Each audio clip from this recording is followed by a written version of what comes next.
All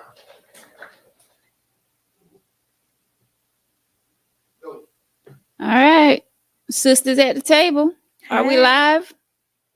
Are we live up in here? All right. So, women at the table. Let's get it. Let's get it.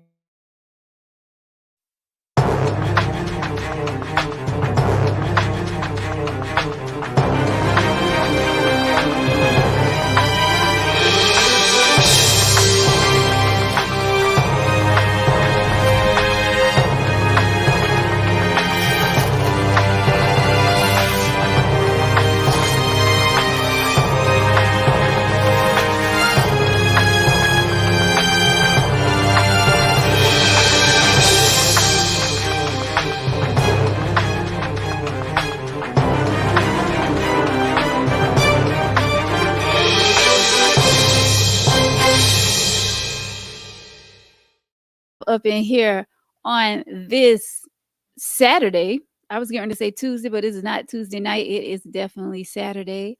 And welcome to Women at the Table, being brought to you by Tainty of Life. We are live up in here. Welcome. I am your host, Veronica. I have some special ladies with me tonight, and hopefully I tagged all of you. I think I did. I think I did. But yeah, so welcome. Once again, I am your host, Veronica, live on this table with these beautiful women. I am so excited. You know, I got to go to my girl first. Brittany is back at the table. Britt. So excited to be here. Listen, I missed you. Look, a reunion was needed.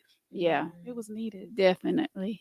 But you know, we're going to get into that in a second. Coming over here to my cousin Karan. She is back at the table. Listen, I got the little bell here going. How about this? Karan, welcome back to Women at the Table. So glad to have you back. Thank you for allowing me. You're welcome. You're welcome. And making her first appearance on any podcast. Hey. I feel so privileged. This is her first podcast. My sissy Christine. Hey. Welcome to Women at the Table. Thank you guys for letting me join you. Of I'm course. excited. This won't be your last. I feel come it. on, Brent. Come on. This definitely won't be your last. And we got a shout out to Tasha. She couldn't make it. She was actually down for the cause. She was going to be with us back at the table, but unfortunately things happen, life happened, so she's not with us tonight. But shouts out to Tasha, sending you hugs and loves And get well wishes. okay. But yeah, so going back over to Brittany, let me tell you about this young lady. Brittany and I, we started together. She started with me on this journey with Tainty of Life when we was actually at the Bike club. The bike club, yeah. New Riders Bike Club. Shouts out to them for letting me get things started with the podcast out there. And we would write things on a cardboard. A tripod and her phone. Yes. Just getting started, and look at us now. Yes, so moving on out. okay. So glad to have you join us glad to tonight. be Like, back. for real. I miss you. I know. We got Love you, so much girl. catching up to do. Right. So as a matter of fact, tell us what's been going on, Britt. I know that you know, a busy woman. I am. Mortgage lending has had me wide open. It's kind of one of those things, you know, you get a side hustle and the side hustle becomes the main hustle. So that's how it kind of was for me, because I kind of took off right when the market was crazy, right after COVID. But it's been fun. Real estate's fun. It's unpredictable, stressful at times, but I enjoy it. Yeah. Yeah. So do you still have the Yes. daycare going on? I have the closed a few. I've closed a few because I've actually A few, Brent. How many you had? 4. Okay, girl. 4. Yeah, she's been doing it. Yes. That was one of the reasons why we. Yeah, because Veronica and I met working at the radio station together, and I kind of just dove headfirst into entrepreneurship, and it took off. I mean, because childcare is kind of one of those things, you know, it's gonna take off if you can get open and established. It's gonna do what it's supposed to do. Right. But for me, it was very hard. One lesson I definitely had to learn is learning to delegate duties. Mm. 'Cause I'm one of those people, can't nobody do it like I'm gonna do it kind of Right. people. Yeah. And it's hard, because when you look up and you've opened up 4 doors and then you're still working and doing other things, you have Right. to learn to delegate. So I had to learn to take a step back and delegate a little bit Yeah. so I could flourish in other areas. But I think my 30s taught me something. Look at me, my 30s. I'm only 31, but Oh, come on. yeah, I tipped over Come and put that on. little 3 in the front, and I had to slow it down a little bit. Little knee aches kicked in. The knee aches. Knee aches kicked in. 30. Wow.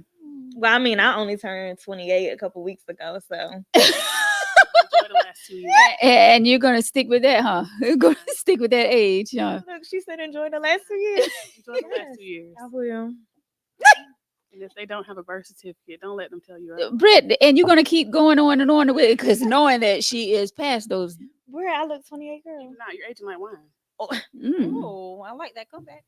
Britt, tell me how give me my age, girl. Girl, you're a class of 2012. You hear that, sissy? It's my girl. Yeah, It's my girl.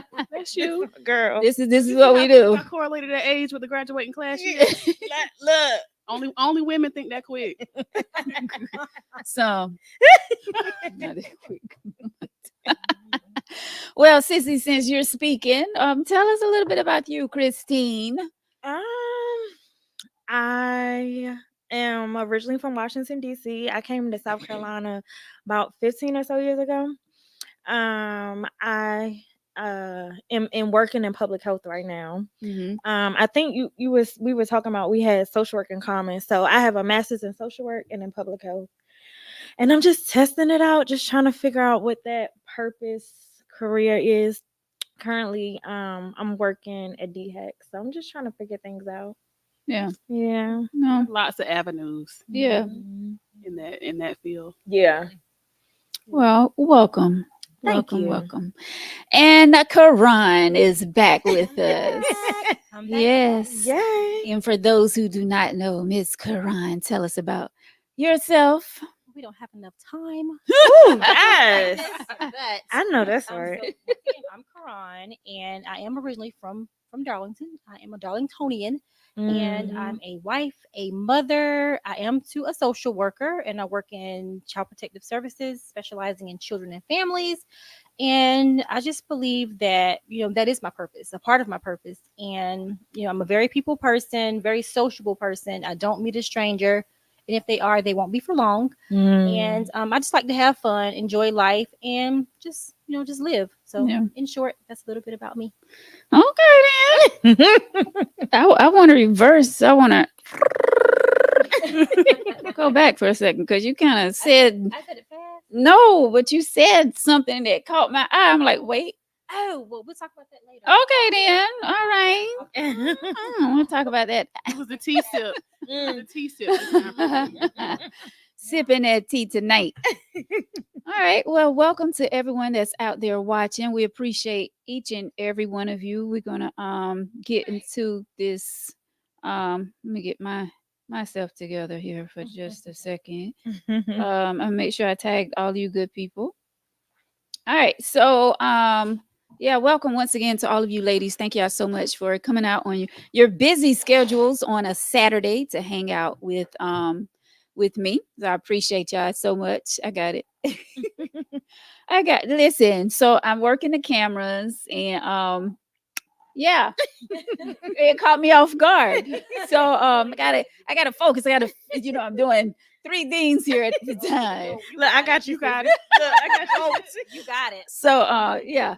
All right. So once again, welcome to Women at the Table, everyone out there. We appreciate y'all for watching this evening. All of you who always watch us on Tuesday nights. I see you, Sly. Thank you so much for the stars. And to everyone else that's watching out there, we appreciate each and every one of you. Thomas, I see you. I don't know who else is on here. All right. So those of you who do not know me, I am Veronica. I have little Aw. country girl. Love the simple life. I work in radio, been in radio for over 20 years. I am a fitness instructor, personal trainer. I have classes in Darlington. I have classes at McLeod Fitness, and I'm a notary public. I mean, it's yeah, it's a lot going on. Yeah, but but yeah. Shouts out to all of you who's watching tonight. So we're going to get into this tea. We appreciate y'all. Um, and before we start, listen. So I was handling some business today, and I met this guy. We started talking. Actually, it was supposed to be about business, and then we just started talking like it was a crazy conversation. And Complete stranger. complete stranger. Like we're friends on social media. I know how You that know how you goes. can become friends with someone Mhm. on social media, but you don't really know them. But he has his own business, and but I was over there, and we just started talking about life and things that's going on, and men, women, this new generation, and it was just a great conversation. So he's definitely, Curtis, if you're watching, you definitely. I told him he's definitely going to be a guest on Tanky Tea one Tuesday because he really brought the knowledge. Like it was really good. So yeah, so we're going to kick things off tonight, ladies, with the question that all of us pretty much dealt with, and is how to forgive. Ooh. How to forgive and how to move on.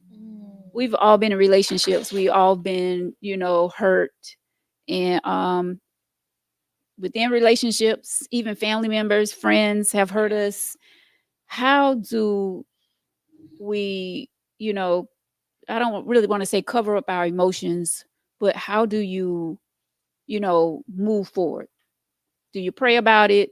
Do you break down and become just this person that shuts everyone down? Like um how do y'all handle that? Forgive and how to move on. Who wants to start first? I'll start. Britt? Contrary to popular belief, because I hear people say this a lot. I can forgive, but I don't forget. Mm-hmm. I believe you cannot have one without the other. If you're going to forgive, you have to forget. Mm-hmm. And vice versa. There's people who forget things they've been through, but they haven't truly moved on. So I feel like you kind of got to get rid of both in order for it to really happen. So for me, I think that's the first step, because you can verbally say you forgive somebody and have a deep conversation and move forward, whatever moving forward looks like, whether that's with your friend, loved one, husband, wife, boyfriend, girlfriend, whatever that person is. Mm-hmm. You can attempt to move on and do whatever it is that moving on looks like. But to me, I feel like you kind of have to forget and let it go in order to forgive. So I feel like that's the first thing. And being realistic with yourself as well, because don't say you forgive if you know you cannot let it go. Because I think, and I understand sometimes with situations and people, you don't want to throw circumstances away. But if you know you are incapable of letting go of something, just say that. It's okay to not forgive. But I believe, and that might be a kind of unpopular opinion, because some people will say, I can forgive, but I won't forget. I mean, that's something we hear a lot. Mm-hmm. But me personally, I feel like you kind of got to do both. Yeah. Christine, Okay. Karan. Well, here's the thing, and I'm gonna kind of go against what you said a little bit. I do. That is a very cliche statement, that you must forgive and forget. And not to go into a psychological perspective, but a realistic perspective. The brain is wired to remember. Mm-hmm. And there's some things, some traumatic situations that can take place that can cause you to repress your memory, but Come on, the social brain worker. is wired to remember things. And so I believe that a part of it, you said something really, really important. You said something very vital, that you must acknowledge that the resentment, the bitterness, the unforgiveness is there. You can't fix what you don't want, you can't identify, and what you can't acknowledge. I believe the first part of it is realizing that this actually did happen to you. You have to acknowledge it. You have to identify it. You have to acknowledge it for what it is. You can't just brush it off and say that it's just, oh, this is just it's not really what it is. Mm-hmm. And that's a part, that's a bit of the preliminary, in a sense, step. And I believe that because of the way the brain is wired, that it's not about forgetting it. It's more so about as you go on this journey of forgiveness, Mm-hmm. it's not that you forgot, but how do you respond if you see that person that hurt you, if you see that person that betrayed you, if you see that person that whatever it is that caused the offense and caused you to not forgive. I believe that how you respond tells you a lot, because it immediately is your mind is going to go back to what that person did to you. But do the old feelings still rise up? Do this that anger come back? Are you fearful of that person? Are you angry at that person? And so I do believe that the ultimate objective is not to forget, but how to manage Mm-hmm. those emotions. And based off how well you manage those emotions or not, it can let you know whether or not you've truly forgiven. Mm-hmm. Okay, so and let's be clear, there's some people, I can speak for myself, but there's some legitimate things that we deem as unforgivable. Mm-hmm. I mean, and if we just really be real, so there's some things that I could, people say I could never forgive that person for. But I think we negate the fact that we've been on the side of betraying someone too. We've treaded on both sides. Mm-hmm. And you have to ask yourself, number one, do I want to be forgiven? Do I want that person to hold something against me? And it may not be the very person that you wrong, but what about if it's a parent?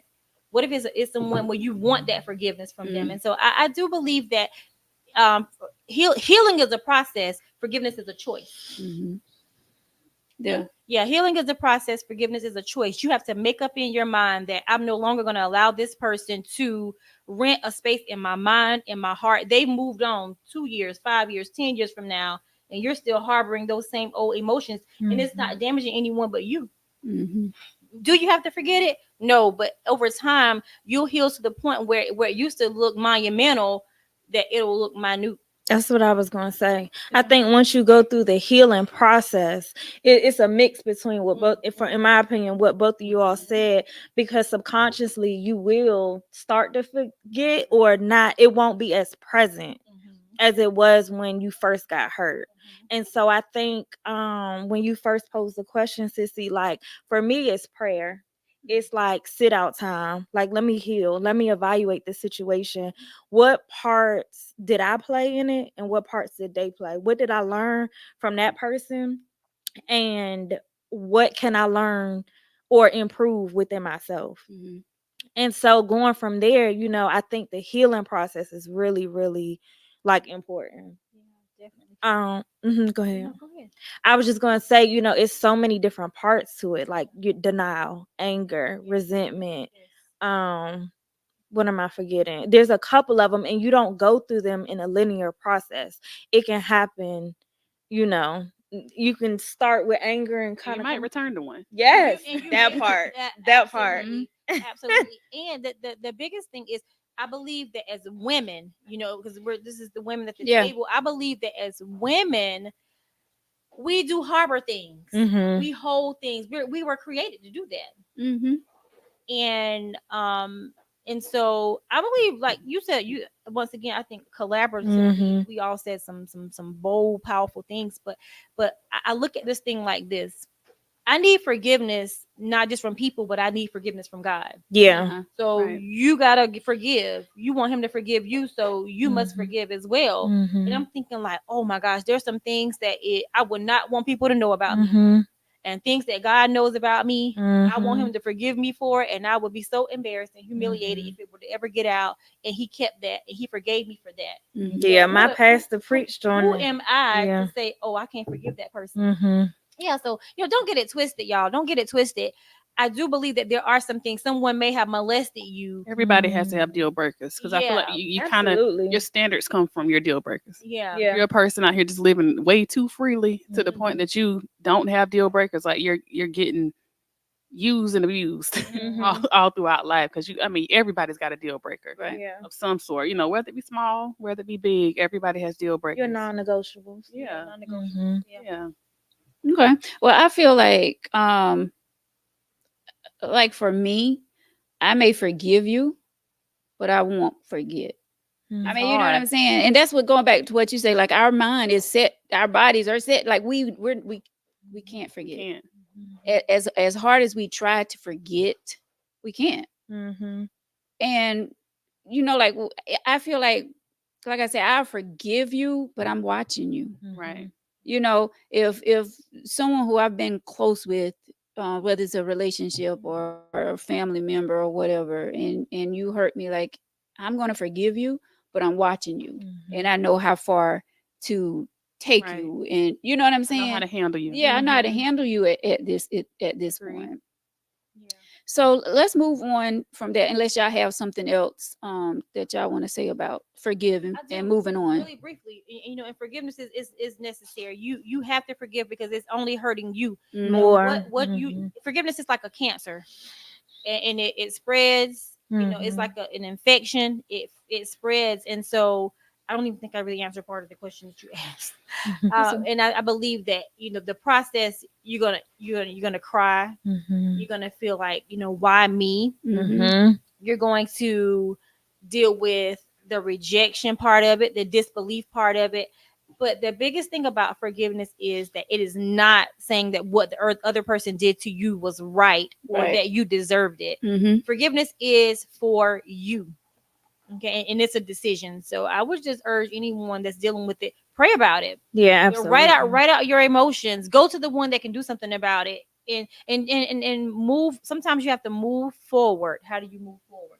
Sometimes you have to move forward without the apology. And it's okay to do that. Yeah, And it's okay to do that Because because you're not you're always taking gonna get closure. you're taking control Mhm. of your own healing. You're Mhm. taking control of it. You're taking accountability. You said something real Absolutely. powerful.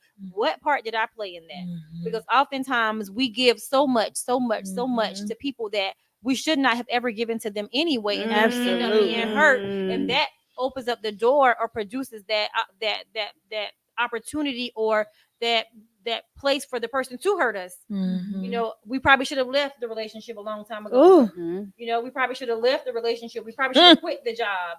We probably should have cut that friend off when we Mm. knew, when we saw it in them. Yeah. But we're in denial. Yeah, Mhm. that's because we as women, we are so forgiving. We're emotional. We're And we don't like to nurturers. We're waste time. nurturers. And we don't like to waste time. But a lot of times we do. But we I do. was just about And to that's say, the thing. we do. In the moment, we think there's no way I've been friends with her for 10 years, or I've been with him for Mhm. 5 years, or whatever the case is. I don't want, there's no wasted time, no wasted time. But then reality is when you look back in hindsight, you still wasted Yeah. time. Mhm. But I think in the Yeah. moment when your emotions are involved and you're feeling that, you have those blinders on. That's all you think about is Because you we're don't thinking want about to the waste time. history of it. Mhm. We're thinking Yeah, about and the that's the history. Like thing. the history weighs in. Like, okay, well, no, this person, I gotta give them a little bit more leeway. I Yeah. gotta, but But that's not if we necessarily. really look at the history, Yeah. it's garbage. Mm. A lot of times it's garbage. History is In not a hindsight, factor. Yeah, it I tell is. people It- that it shouldn't be longevity a does not factor. mean loyalty. Absolutely. Just because we got time put in does not Mhm. mean that it was loyal. Yeah. It's quality. Mhm. You can be with. I've heard people say, "Oh, I've been married for 14 years, 15 years," and I'm like, "Was it a quality marriage?" And when they Right. start talking to me, I'm like, "Why were you even there?" Right. They make you scared. Like, oh, Yeah, Yeah. like very fruitless. But hey, Yeah. to each his own. Right. Yeah, so anyway, Mm. That was that's good. that. I'm gonna Yeah. That was good But because I think the highlight of that, Sissy, before you move on, is Mhm. that the forgiveness is really for you. yeah. yeah. It's for you. When you're forgiving that person, it's not because you are dismissing what they've done to you. Yeah. It is for your own purpose. It is so you can move forward. Mhm. And that is gonna be like monumental to your healing process, I think. Yeah. So I think that's really vital. Yeah. Mm. Definitely. Yeah. You know, and sometimes I be thinking, like, oh, this person, we're mad at each other. We're not talking to each other or whatever. And then I'm like sitting around like, oh my God. But then I'm thinking, this person probably over here having the time of their life. Uh-huh. And I'm in my Didn't feelings, miss a beat. like Didn't miss a beat. not sleeping at night and, Yeah. wetting up my pillow and The mean what the good pillow, okay? And meanwhile, they living it up. So, Yeah. but So that's the things we go through, right? Mhm. All right, so moving on from that, we can always come back to these topics. All right, but so another guy, and I wrote down some stuff, because speaking with different men, and I wrote down some stuff that stuck with me, and this was a question, actually was out, um downtown Florence, and dude came in and he noticed who I was from the show, blah blah blah. Come on, sis. No, I don't can go even. downtown with you. Yeah, might get some free food or something. So he was like, on your next podcast, you need to ask this question. So he says, why do women have to say they are a strong Black woman all the time? He said that makes us look so masculine. And he said that's a turnoff. It's a loaded question. That is a loaded Personally, question. I don't use that term. And well, not in that way. In that way, I don't use that term because one, I'm a woman and I'm strong and I'm smart. But I don't throw the rest of that in there because I feel like when you go above and beyond to like throw all your characteristics out there, it's kind of like you saying, you ever heard somebody say, "Oh, she's cute for a dark skinned girl"? It's like there's no need to like constantly categorize yourself because to me it almost comes off as if it's like, oh my goodness, there's finally an intelligent Black woman in the room. You don't have to announce stuff like that. You don't have to. Yeah. You don't have to announce. At least that's my belief. I'd rather walk into a room and Your seen. presence speaks. Yeah, for my itself. presence speaks for itself, and I don't have to go above and beyond to say that. So I kind of agree with him on that a little. Yeah. Now, was he saying like he meets a woman and she be like, "Hey, I'm a strong Black woman." Like, I mean, what? like why do I need you? Like I'm into, how some women can get, we can be mouthy at times, and and he probably, and not only like him, like someone saying that directly towards him, right. but you see it on social media, you see it out It might in not public be those when, exact words. Yeah. Like right, but I'm pretty sure everybody at this table is very much so capable of paying for their own meal and paying for their own drink. But I could see where you can be in a circumstance where you don't have to say those exact words, but you can give that aura. Yeah. So like if I go to a bar, I go to a restaurant, or I'm downtown and somebody comes up to me and say, "Oh, what are you drinking?" or something like that. You can decline a drink or decline somebody paying something for you without making it known what's in your bank account or what you do for a living, or I don't need you to, you don't have to take it that step further. So I can see where too, you might not have to say those exact words for it to give off that impression. Yeah, your nonverbals can speak louder than your verbal communication. And here's the thing, I'm going to come from a different angle. I believe that it's a stigma. True. Because and by no means, let's put this disclaimer out there, I'm not racist, I'm not any of that, but Black women have dealt with some things. Yeah. And it didn't start with us. It didn't start with Brittany. It didn't start with Christine. It didn't start with Ronnie. It didn't start with Karan. It's generations way before us. Yeah, generations before us. Yeah. And everyone wasn't dealt a privileged hand. That's right. And it depends on what we have seen, what we have experienced, what we have been exposed to.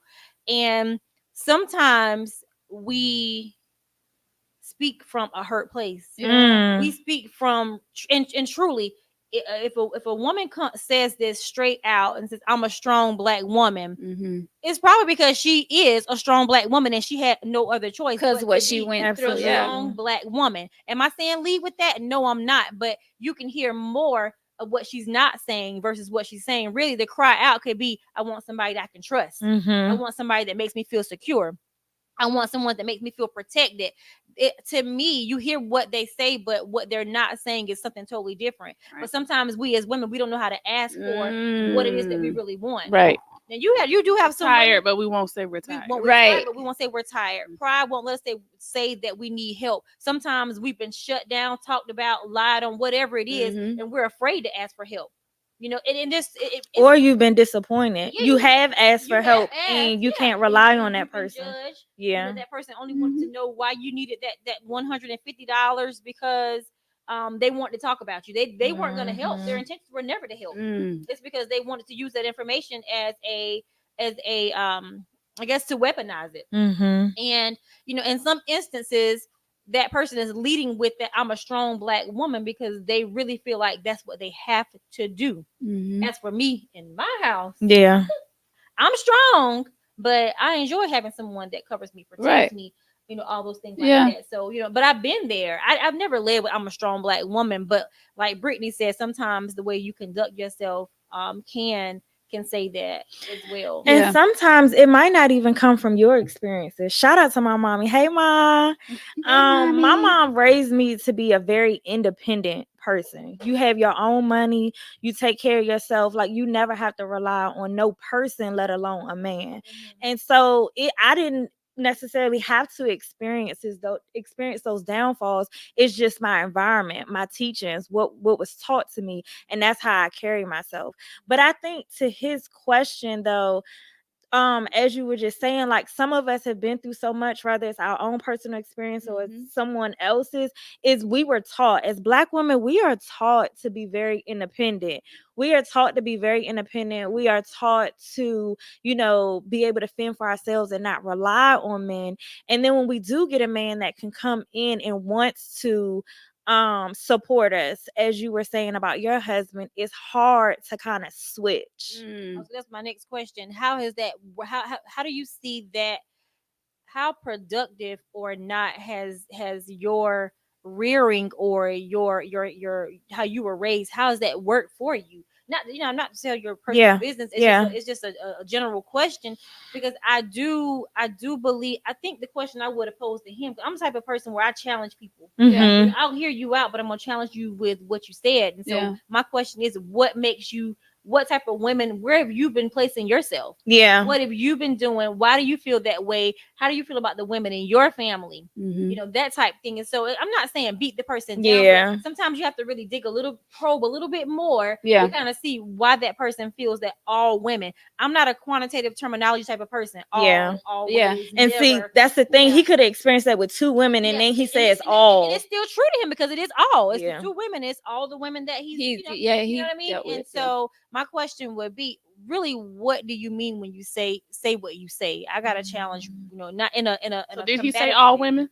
No, I don't think he said all, but No. No, he said, I why don't do think women? he's yeah. He said, "Why do Yeah, women?" And why then do women? too, I think too, sometimes you got to take a step back and look at people's preference. Just because a man sees a woman or a woman sees a man, and what we see with our eye looks appeasing, Absolutely. and I want him or he wants me. Mhm. When it comes down to it, you know what you want, and I know what I want. Right. Now, if you are the type of man, you feel like I wear the pants, I pay the bills. Mm. This is what you're supposed. There's nothing wrong with that. Mhm. That may be what you're accustomed to. That may be what you want for your household. It may not even be how you were raised. 'Cause a lot of times we go south of how we're raised sometimes. But if that's what a man's looking for, then the type of woman who comes off as, oh, I'm a strong black woman, or I don't need you to pay for this, or I don't need you, that's not going to be his. That is going to always be a turn off for a man who wants to be a man of Right. his house. That's going to always That's be a true. turn off. Yeah. But coming, and I didn't mean to cut you off, Britt. Oh, you're fine. No, I was gonna say because what y'all are saying are going into what we was talking about. What I said earlier, me and this guy had a really great conversation. When Christine brought up the fact of mommy and how mommy raised her, to be a strong woman and to not depend on a man, and that was another thing that the man was saying. We always saying we don't have to depend on a man, but the guy I was speaking to earlier, he was saying about this new generation and the young girls now not like living in the house with their boyfriend just sitting around.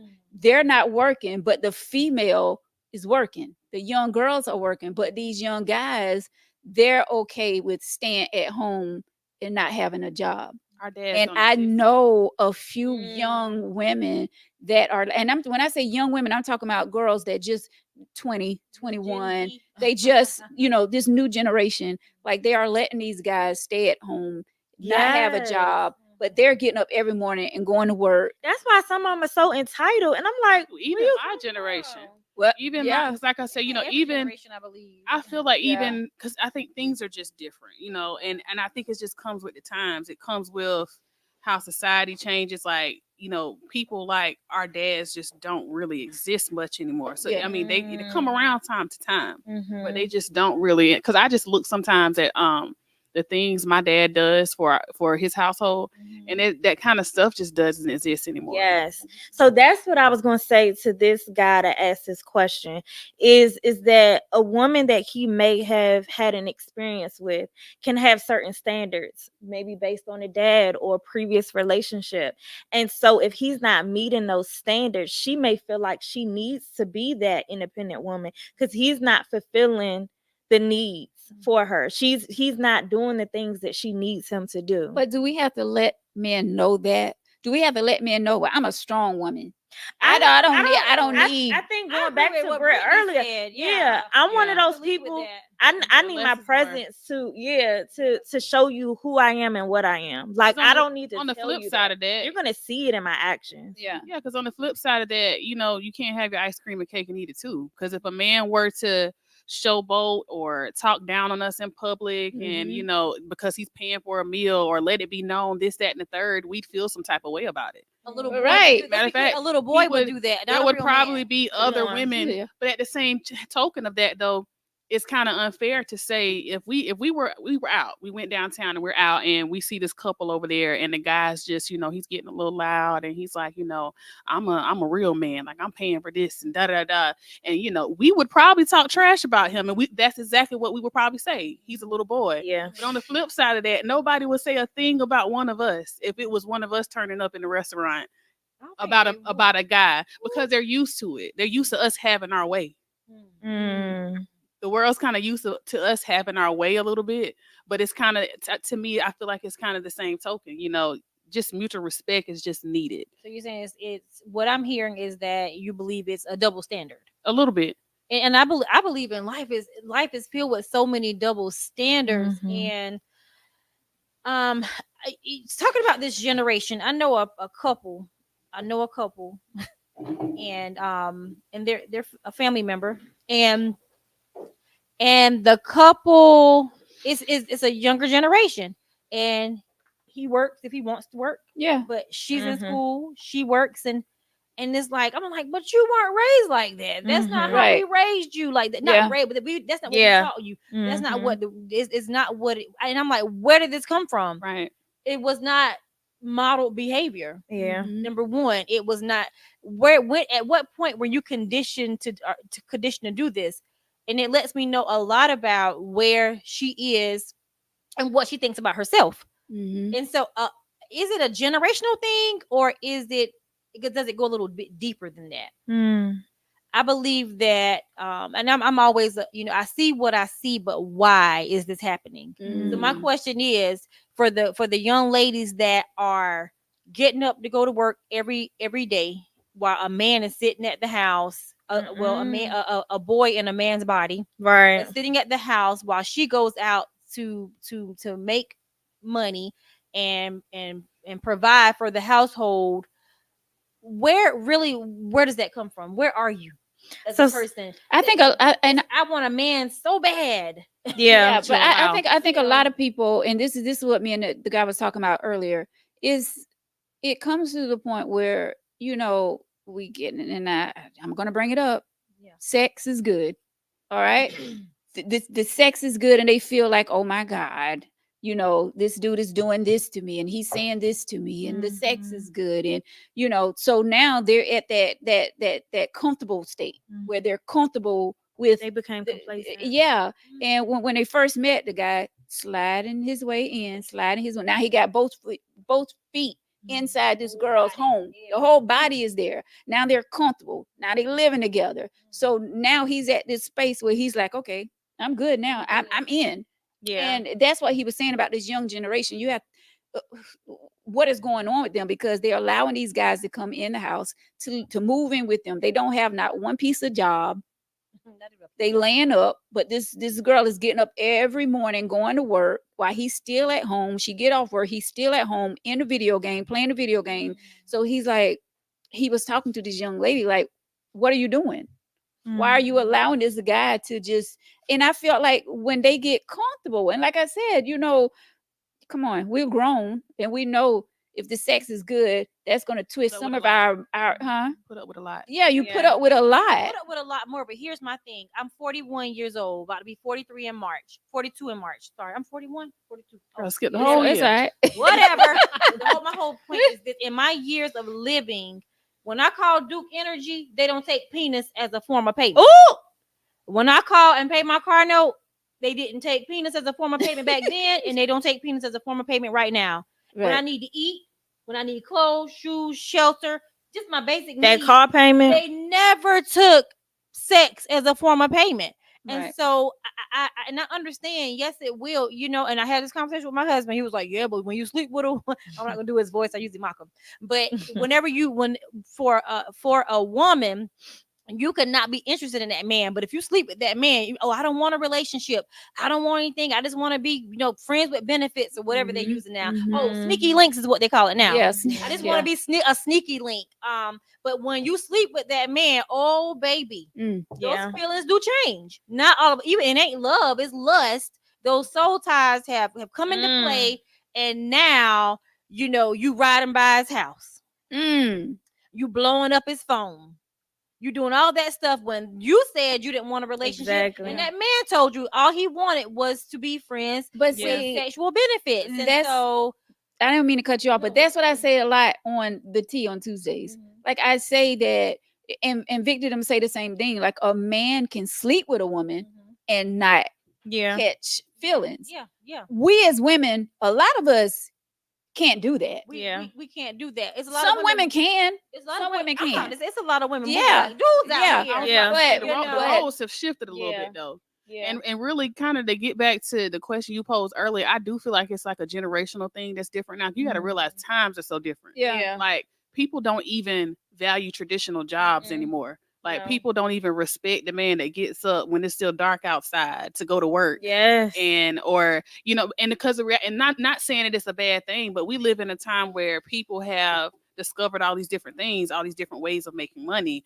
in their sleep, untraditional ways of making money. Mhm. And which is a great thing because it means we kind of come to a point where there's a lot of young Black people who are creating avenues for themselves. But in that same token, I feel like a lot of young guys in this generation have also kind of taken that same knowledge and said, well, if it's good for them as in women, why can't it be good for us? Because if you think about it, we've done that.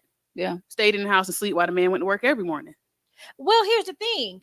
Mm. Yeah, 'Cause not saying that is wrong, but I'm just saying I feel like the generation that we have now, there is a tech savvy, non-traditional generation, and I feel like that's what a lot of guys in our generation, they really look at it like that. What's good for y'all is good for us. Yeah. I ain't working right now. Yeah. What you gonna do about it? And that's true. That's true, Brittany. It's what the women allow.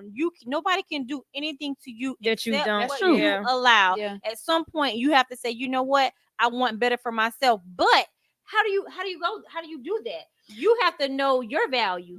You have to know, number one, your role. What is my role? With role comes responsibilities. What are my roles and what are my responsibilities? If you don't know your role or your responsibilities, you're gonna be out here just everywhere, Yeah. walking blindly. Because you can do bad by yourself. Yeah. And the thing is, but I don't. But you can do good by yourself. Exactly. You know what I mean? You Both can ways do to go good both. by yourself. And I believe that we've taken on to these cliches because it's what we heard growing up. You can do bad by yourself. Save money for a rainy day. Yeah. It depends on what your values are. Mm-hmm. I believe in relationships the Bible way. I want a provider. I want Yeah. that man to dress and keep me. Okay, Equally mentally, yoked. physically, emotionally, financially. And people say things like, "Oh, you just want him for his money." I want him for his money. I want him for his love. I want him for everything that he's supposed to give me as a man, the man in my life. You quit bashing women and saying they're wrong for wanting a man because he got money. Who wants a broke man? The man don't want a broke woman. You know. Well, I think when I say that on the show, when I say a woman shouldn't want a man for his money, I'm saying Oh, you said that that. I said that, but that's because I'm talking to the ones that only want that man for his That money. only want Yeah. You're not. You don't want this man They don't for care his if they get love along. and Yeah. his, Yeah, his that's miserable. support Don't and care all about that. any of that. You only want this man for his money. Yeah. These are the women that I'm talking about. I know you said that, but I Yeah. feel you. Yeah. I feel you. I'm with you 100% because the money can be there, but you can still be miserable. Yeah. You can Absolutely. still be miserable. Yeah. And I always said if I can't be in love in a shack, then I don't want it. Because we can have all the money in the world, we can live in this mansion, and the money makes the moment seem like, oh, everything glitter is gold. money makes the moment. Yes, Yeah. but if you backtrack in a second, you can lose it all. Then what do? You're just stuck with each other. So at that moment, how do y'all feel? Can y'all get along? Do y'all really love each other when you have nothing Right. else but each other? That. The things that money can't buy. I tell people, Exactly. there's tangible. I love a good shopping trip. Mm-hmm. We I all. do, and just be real. Everybody's not the same. I like nice things, but I think Brittany said that anything that I expect a man to give me is something that I can do for myself. Absolutely. And I should be willing to do the same And for Yeah. her. it goes Exactly. both ways. It For goes Mhm. them. both ways, definitely.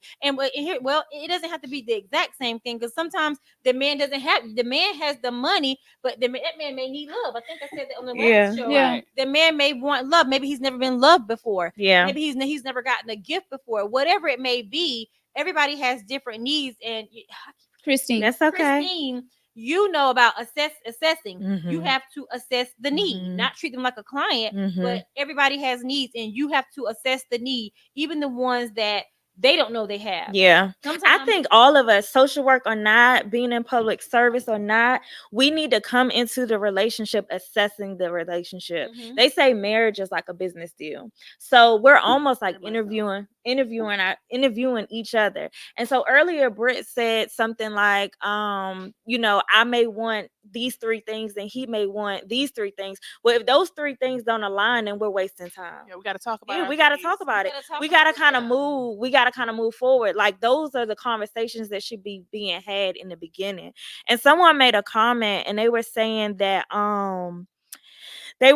about how I think it was some people aren't raised the same or raised in a single parent home. So we were talking about something, and I wanted to touch on that. So what do? Women as nurturers, right? We might meet a man and they might have it feels like it's aligning, but is it really?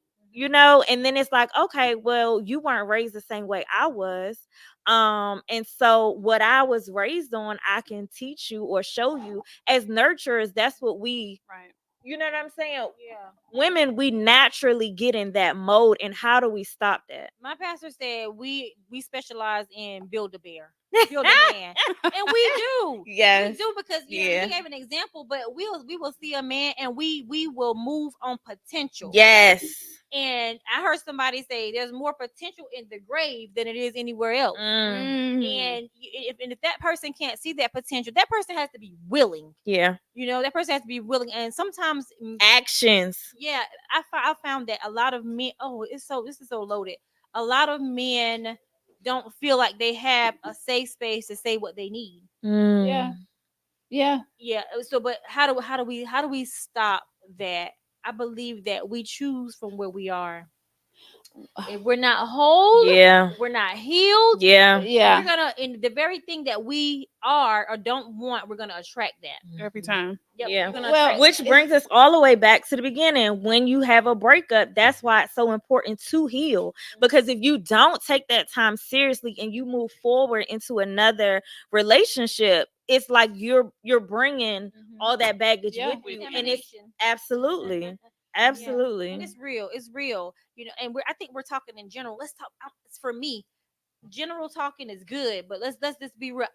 Quran. Yes. Come on. Can say that That's it. I can't say that whoever the guys that I've dated in the past, I can't say that they would have been, should have been, could have Yeah. been my husband or whatever the case may be. But I can honestly say that I was the problem before. Come on. That's one of the things that I know have that down. my attitude. Yes. I'm real spicy, honey. Yeah. I'm like a Scotch bonnet pepper Mhm. spicy. Come on. My attitude can suck. Sometimes I do need an attitude adjustment. Sometimes I do talk too much. Sometimes I do talk too loud. I mean, I'm just being real. Come on. began to ponder on this Listen. show, I kept saying to myself, okay, Karan, Come now on. we're going to throw a bunch of problems out of here. We don't want to talk in circles and end up back in the same place. Yeah. The fact of the matter is, I'll tell anybody, don't come with that 50-50 mentality. Come to that relationship whole. Yes. Because if you think that you come into the relationship, that man is going to compensate the areas where you don't feel pretty, you feel insecure, you feel inadequate, you feel whatever it is that you feel is not a positive that you feel like you bring, that man is not. I don't care what he does. I don't care what he says. I don't care how many shopping sprees he takes you on. It will never be enough. No, Well, it's not gonna fill the It'll void. never It's not his feel- responsibility. It's not. It's not his responsibility, but depending on where we are mentally, depending on where we are emotionally, depending on where we are spiritually, we do believe. And that's that it's why that we man's get responsibility. disappointed because That we is- put unrealistic expectations on on the the man. people. When really we are the expert of our, we should be, aside from God, the expert of our own lives. We have more tools, we have more information, we have more knowledge, we should, about ourselves to make informed decisions. You're gonna make it. If we got a pot and you got a different ingredients in this pot, you're gonna only be able to pull from what's in there. You can't make anything magically appear. Right. You can't make anything magic. So that it goes through what's in your mind, what's in your heart. If what's in your heart, you're gonna speak it. Yeah. And you can tell based off where a person is at, what their attitude, what their thoughts are. You can tell and how they behave at work. Think about your work, your job. Like, why is she so nasty? That's the fruit of what's going on the inside. Yeah. You know what I mean? And so I believe as women, it's a hard thing. We have to face the reality is that we do need to heal. We need to heal, and unless you find someone that is willing to unpack your bags with you, then you're gonna have issues in your relationship. Well, let's stay right there where you're at, because I did have that down. I had down that sometimes we can be overly vocal. Tasha actually sent me a video and I watched it, and that's what the young lady was talking about. We as women, we can be overly vocal. Sometimes we can say hurtful things to our partner. Sometimes we can say, our tone is off. Our face expressions are showing, like you don't want to be bothered when they are coming to us to talk to us, but our face expressions are saying something else. So we are the problem sometimes, and I think you did say that. Like, we do have we are the problem sometimes in the relationship. I can't say in my previous relationship, like I did bring attitude. I did bring that tone. You know what I'm saying? I did have that face expression and the popping of the neck and all that, when I was speaking. I can say that now, but I can say from that previous relationship, learning from that, that made me a stronger person for the next man who is going to come into my, you know what I'm saying? Like, I know to, you got to tone it down. You can't be making all these face expressions and talking like you want to talk, and you know what I'm saying? Like, But I've where learned does a that come lot. from, though? Where does that? It comes from hurt. I've been told that I do that too, like over talk or talk very aggressively, or my demeanor comes off as like mean or rude. But where's let's talk about the root. What is causing that? It's hurt. It's frustration. It's lack of communication. If you're not doing your part and me trying to overcompensate, and I'm it's coming off through the communication. Sadly, folks don't listen when it's quiet. It's like, I'm the type of person. I'm a very reserved person. Dang it. I'm a very reserved person. You can, even with my children. Like, I have 2 daughters. I'm not the mom that's like yelling through the house. I'm not. People rarely have heard me raise my voice much. Like, but I, even with myself, with me being that person, I'm on that side of the fence. I notice. Until I take it, it's that moment when I take it there that I don't have a better way to put it, that shit gets real. But it's until that moment they don't listen. Till that, I'm so sorry, I keep forgetting. I know. It's all right. But it's till that moment, people tend to not listen. So I think for men as well, you want someone to speak with you with respect and in a decent tone. Receive that when they're giving it to you in that manner, because I'm not one for yelling. I'm just not. See, I never have I can been. take it there. I can take it there. See, I don't really And have you it in always me. been that way. I've Ever always been since that way. I've known you, you've been And that. so, I mean, I could probably count on one hand, and it's like extreme. I'm talking extreme circumstances Yeah. that I would have to take it to that point. Mhm. But until that point, What's your But sign? But see, here's the thing, Okay. though. My dad is like that. We go through so much as women, women. and you say where the root of it. That's what I think. That's where it comes from. Like, because we go and not saying that men don't go through it, but this is the woman table, so we talking. I feel like we go through a lot of things from previous relationships, from the relationships before then, from the relationships for then. Like holding things on that should have been let go a Or it could long be they time trigger something ago. from a previous Man, they triggers. relationship. Yeah, like all of this comes into play. Like you're sick of being lied to. Yeah. You're sick of being played with. You know what I'm Yeah. saying? Like all of this stuff plays in effect of how we our emotions show. And they, some people say, oh, there's another Angry black anger. woman. It's not that. It's just we've been we through bunt the so how I say? much. Bunt the- and Like, we that's what, take on and I so get to the much. point. I'm as like, the that's what y'all nurses. like. Yeah. Don't complain about it because that's what y'all like. Clearly, some of, yeah. Some of them. Let me because ask you get no respect until it's taken. Like, why do people have to take it there Mhm. I want for to ask you to this calm it question to down? you, Brittany. Right. So if you're because I agree with you. I said the same things. You have to find someone that's willing to hear you even when you're not speaking. Number one, Mhm. they hear what you're not saying. Number two, under regular circumstances, when I'm talking to you, when I'm on zero, I'm on one or whatever, and I'm Mhm. communicating to you, I need you to be able to hear me. But how do you if you don't go on one? See, I can go from 0 to 100. Yes, real quick. And that's something. Work on me, Jesus. Yes. on me. Yeah. I can, and I'm real feisty. I can't. I can act up at times. But once again, that leads me to having to go back, repent, apologize, and then you have to deal with the damage that you've done. So my question to you is, I can go from 0 to 100. I'm loud, but how do you deal with your anger? And see, and to be honest with you, I think that's kind of a question. it's apples and oranges a little bit. Yeah, it causes problems when you go off and you go 0 to 100. Me, I would say it gets very difficult too because I'm one of those people. It is very, very, very hard to ruffle my feathers, almost to the point that you would think I don't care. So on one side, it can make it very hard to read. That part. It can make it very hard to read because if you don't really know that you've done something so bad, because most men, they know they really messed up when you yelling or you stomping or you done slammed the door. But if I'm not the person to ever get there. I'm never gonna touch your belongings. I'm never gonna yell. I'm never gonna do any of that. And so that's one thing that I've learned that I had to kind of work on as well is being more expressive when I am upset about something because I take a lot.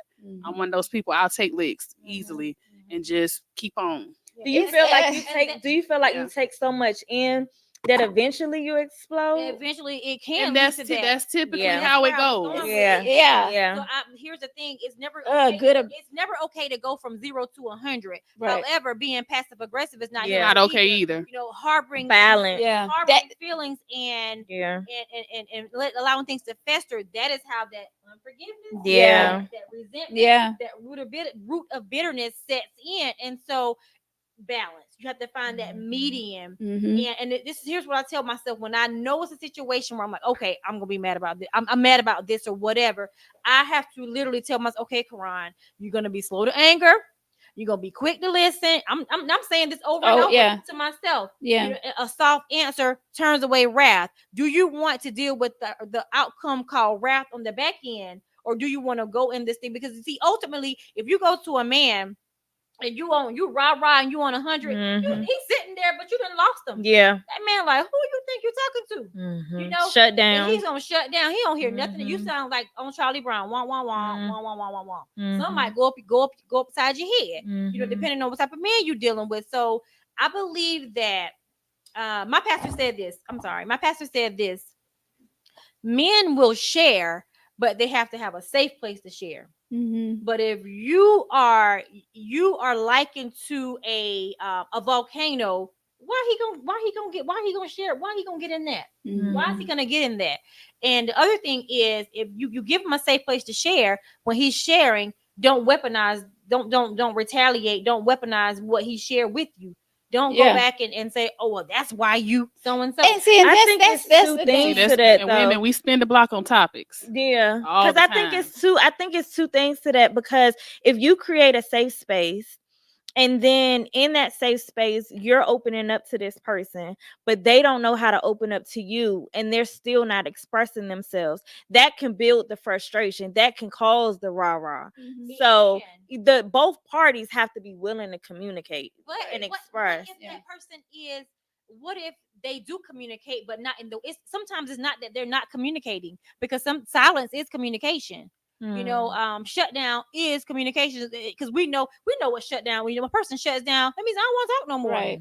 They're You communicating. struck a and nerve. You know it, and Yeah. so you Struck don't a know if you nerve. struck an angry nerve. You don't know if you struck a painful nerve. You don't really know. And so, what if that man is communicating to you, but it's not how you want him to do it? I'm talking from experience. Yeah, yeah, That's a hard yeah. place to. It's a hard place to be in.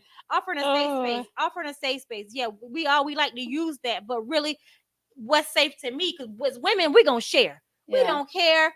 We don't care if we have a resolution or a solution or an Yeah. answer at the end of that 2-hour conversation when we're talking to our homegirl. A man, my pastor said this: a man is not gonna share if you don't feel like you're gonna deliver him. And see, and this is the thing, going back to just what you said, we feel like if they're not communicating the way we want them to communicate, it's like, what are you doing? What are you Yeah. saying? I need for you to say it this way, Yeah. not that way. You know, Yeah. in our I need you to head, cry. I I need you yeah, to cry. like that's our problem. Well, some of us as Yeah. women, like, what are you saying? Like, why are you not speaking in this language that I want you to speak You in? speak in Mandarin. I I know used it's to be like that. here. Yeah, I like, used to be like that. but we I can't. had to We're not learn. supposed to think. Like I had to learn to, one. Sometimes you gotta leave well enough alone, and you gotta learn to. I don't know how to put it, but recognize when a person needs for you to leave something alone. And I think women struggle with that. I can't speak for Yeah. everybody, but I know there was a point in time I struggled with that. I did. Like, and I then did. because We did. Because we feel like we have so many rights. Like, Yeah. this has been going on for Yeah. this long. Yeah. That's going on. I want to talk. Like, no, you always don't want to talk. I need answers. Like, it just has to be on our time. And there's been moments, and I've even sat back in some moments, and I've realized, because I'm a quiet person, but I'm also a debater. And because I'm so relaxed and passive, I can get into a heavy debate with somebody. I'm talking touched all kind of nerves on both sides. Yes. I'll walk away just fine and ask them if they want to go grab food. Meanwhile, they hot. So for me, I love a good debate, and I can have a good debate. Tones never get raised, but I've noticed I can ruffle a man's feather with my words, and I don't even have to raise You're my voice. a woman. All Yes. women can. I was about to And say, I've been women told And a lot of that. times we don't know when to say when. We will sit there and watch this man shut down, Yeah. get quiet. That's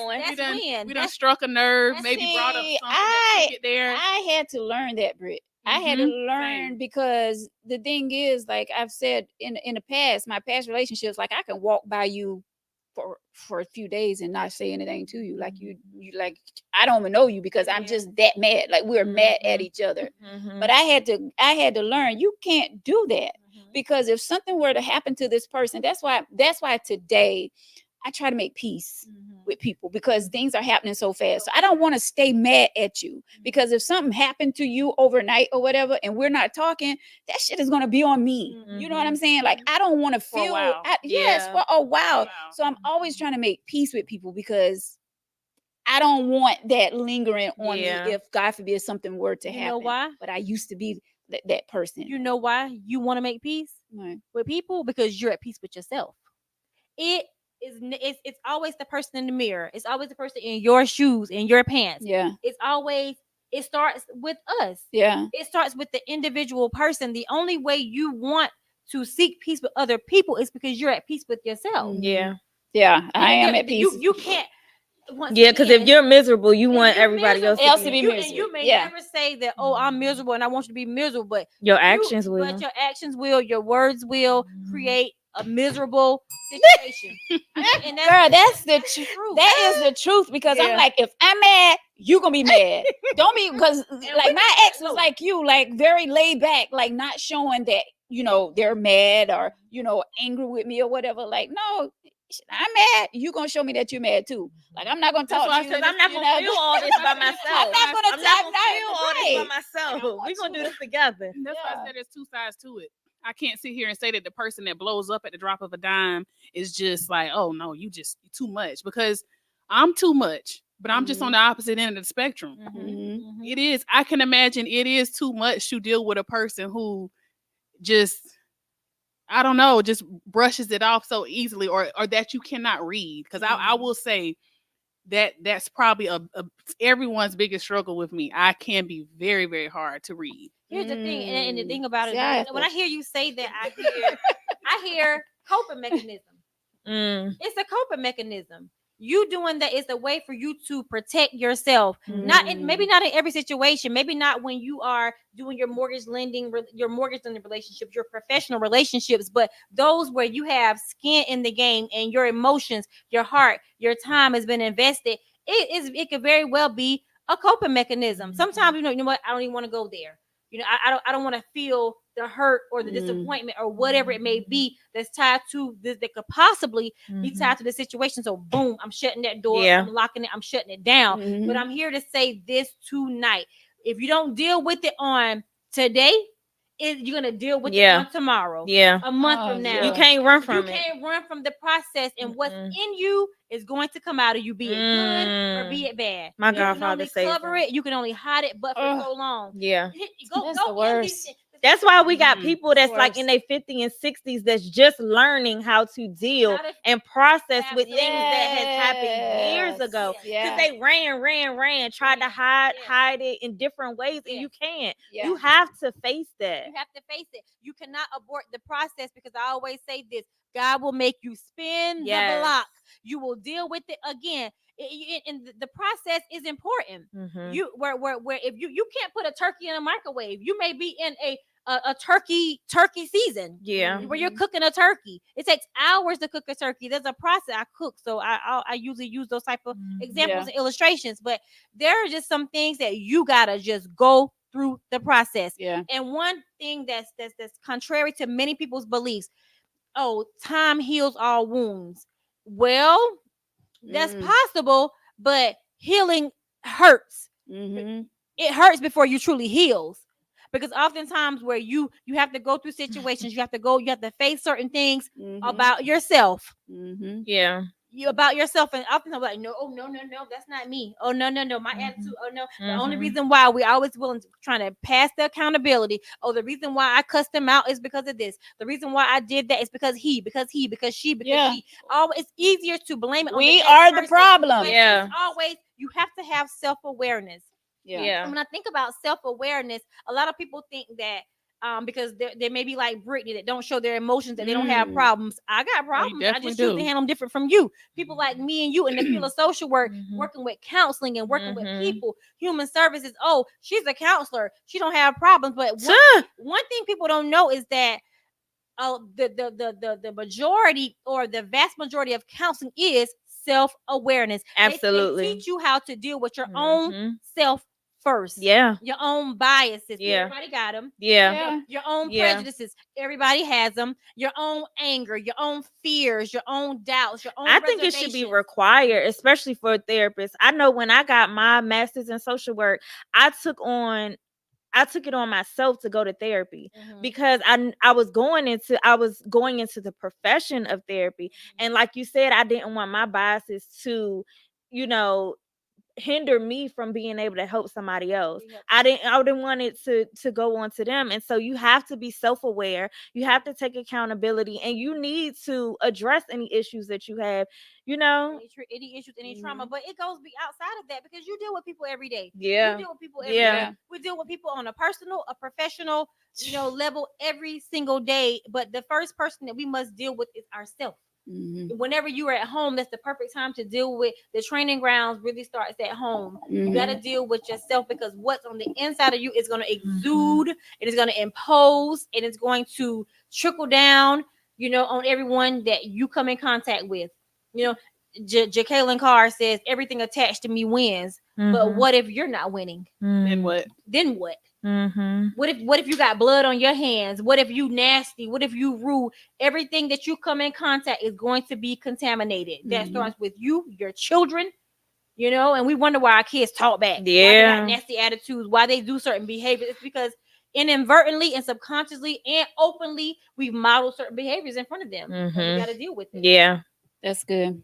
All right, ladies, let's move on to the next little topic here. Thank y'all so much. Let me say that for all of you that's watching out there, we appreciate y'all for hanging out with us on this Saturday. Welcome to Women at the Table. If you're just joining us, Tangy Tea of Life happened every Tuesday night at 8:00. And here we are sitting at the table, just us and the women and the cameraman back there. I'm not even going to say who it is working the cameras, but you can tell. You can tell by the comments who's really working the cameras back there.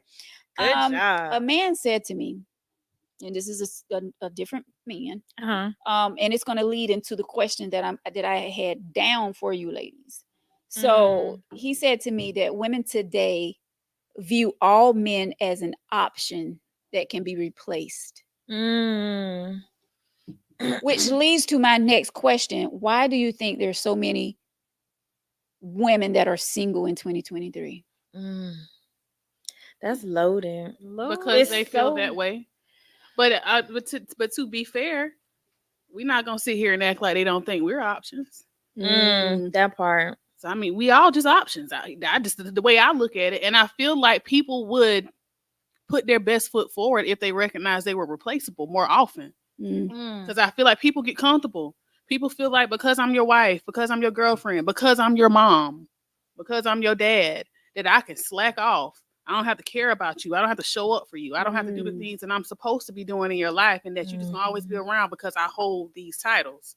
So I think people would put their best foot forward if they realized they were replaceable. But I believe people do already know that they're replaceable. They better know it. My question is this, if I don't value you anyway, I really don't care. Okay, because just like I'm replaceable, you're replaceable as well. Absolutely. Okay, that's one thing. And the second thing is this: at what point are you going to realize that just because I think you're replaceable, you're not?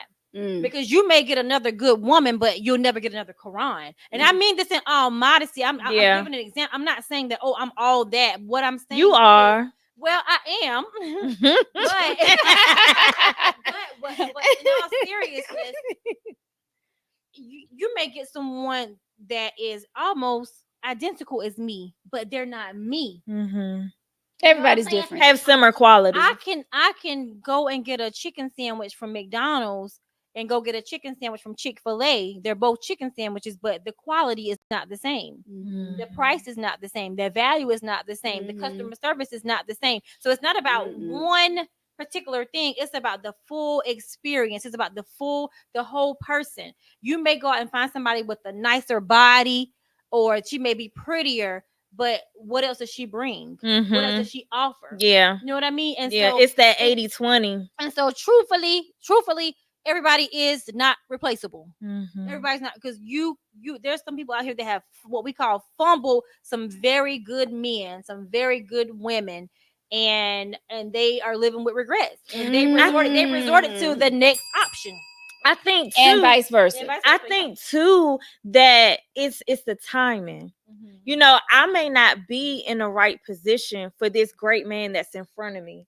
And then I'm dealing with this man and I cause hurt to him because I wasn't ready for the situation, which makes him maybe feel like he can't trust women anymore. Oh, I'm never going to give my full heart to another woman because I just wasn't in the place to receive what he was giving me. And that's where communication comes in. Yeah. Communication is the key. Like if you're not ready for that type of relationship, don't draw that man to you and make him think that something is good going to come out of whatever this situationship that we had. Stop pulling people when you know that you're hurt and not ready for that type of relationship. But sometimes we aren't able to do that because the heart wants what it wants at that time. You're right. You said something about a moment. It was good. It kind of tied into what we're saying right now. It's one of those things where when you think about relationships, and you think about, why is a person single? I wrote down this. I said, okay, come whole. Don't. I would recommend that you don't come thinking that a person can fix you, a person can change you, thinking that you can fix them, you can change them, because you're gonna be disappointed, sorely. You both have already been raised. And the other thing is this, but sadly we do it. We've been. I'm sorry for pointing. I talk with my hand. Yeah, me too. You're We've fine. all been raised. But I just literally told my husband on the way here, I said, back in the day, they lied to us about a lot of stuff. They taught the way to keep a man is through his stomach. Yeah. Or if you put it on him real good, he ain't going nowhere. Yeah. And they taught men, don't eat a woman's spaghetti. Right. Or blah, blah, blah. All these things, these superstitions, these lies, which really is witchcraft. They taught us these things, and look at us now.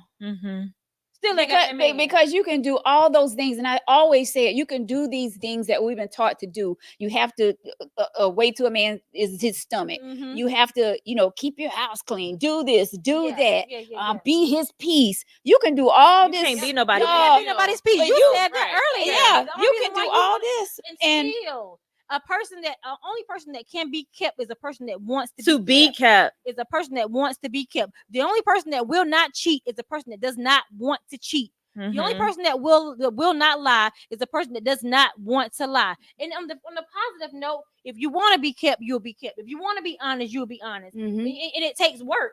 Yeah. Everybody's not your person. Everybody's not and on the flip side of that, I pose a question to you. So earlier, and you were speaking about people being replaceable. So what happens when they did find better? Because it can't always be that ain't no better. Like, or you can go find somebody else and there's nobody better. But because I don't think there's a such thing as fumbling a person. Because my next guy I meet might say, "Man, I don't know how nobody fumbled you. I might not have been their cup of tea. Yeah, they might not have been for me. So I don't really feel like we fumble people in life. I just feel like we have to understand that sometimes stuff don't work. Sometimes a person ain't your person. Right. Your vibe is not their vibe. You all not looking for the same things. Yeah. But I feel like too, we kind of, I understand having confidence and having a point of like, you gotta, if nobody loves you, who else will? You gotta love you. But what happens when he did level up? Listen, and that's a great point. That's a great point. Because I even asked that question before. And I don't want to keep saying my ex, but we're real here. This is what we're talking about. Yeah. So even when I got with him, I was like, what how are you single? Because he was doing talking all this nice stuff and doing all this, and then we just clicked, and you know what I'm saying? Like, but that's the thing. At that particular time, maybe she thought he couldn't level up, if that's what you want to call it. Maybe she thought she was the best thing. I'm pretty sure we all the same way. And we all think that child is the prettiest, smartest thing on the planet. Every woman thinks she's the best woman to a man. Every man thinks he's the best thing that ever happened to a woman. But like, what happens when a man left and he did find someone that was or better. The woman left and found someone exactly. But who determines better? Yeah, that person. I was gonna say. Who determines better? So here's the thing. Even if it depends on where that person is, what is better? What could be to one man better could be a woman that cleans up the house. Yeah.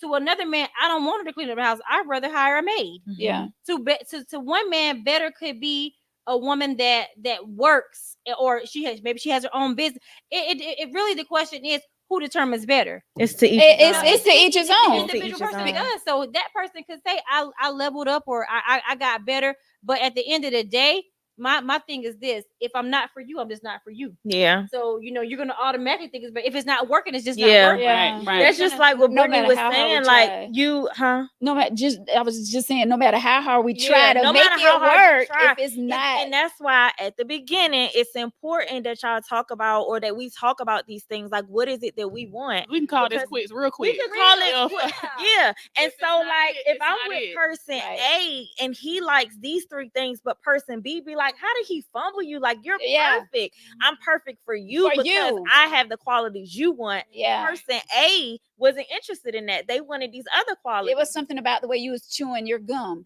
with person A.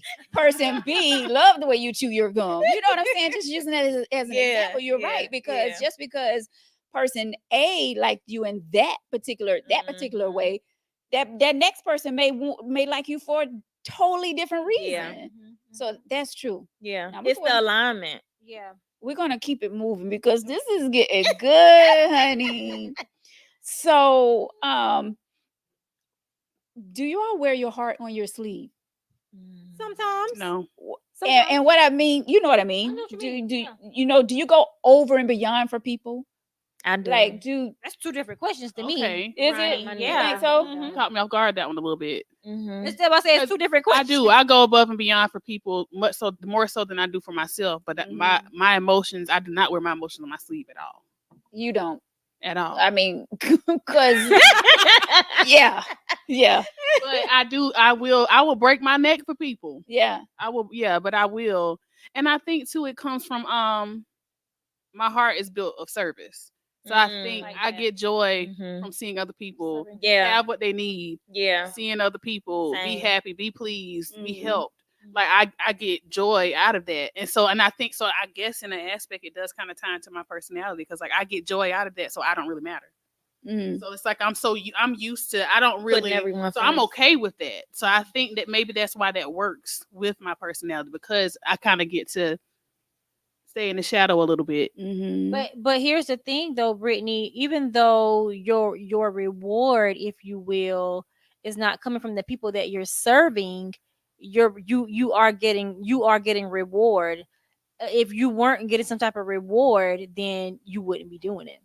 So even if whatever it is that however you're serving, however you're giving yourself, you're getting some type of not only joy, but you're getting some type of fulfillment from it. Because if you were not, I want to hope and believe that you would not continue in doing what you're doing. So even though it may not come from the people that you're serving, it's coming from somewhere. Right. See what I'm saying? So I mean, that's not necessarily a bad thing, bad. And sometimes depending on what type of field you're in or what type of people you're dealing with, you gotta be how you are, and you have to and have to operate like that. Yeah, that's good that you said it because when I was speaking to a young lady today, I was just sharing with her. I was like, these are one of my questions that I'm going to ask tonight about, do you carry your heart on your sleeve?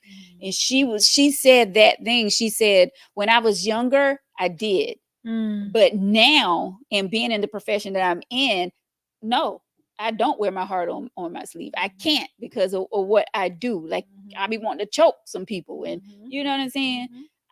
Like, do you carry your heart on your sleeve, Christine? Yeah, I think I'm with Brittany. Like I wasn't really good with communicating my emotions or being expressive in that way, but I will go above and beyond for people. And I think also going back to us being like nurturers, right? Yeah.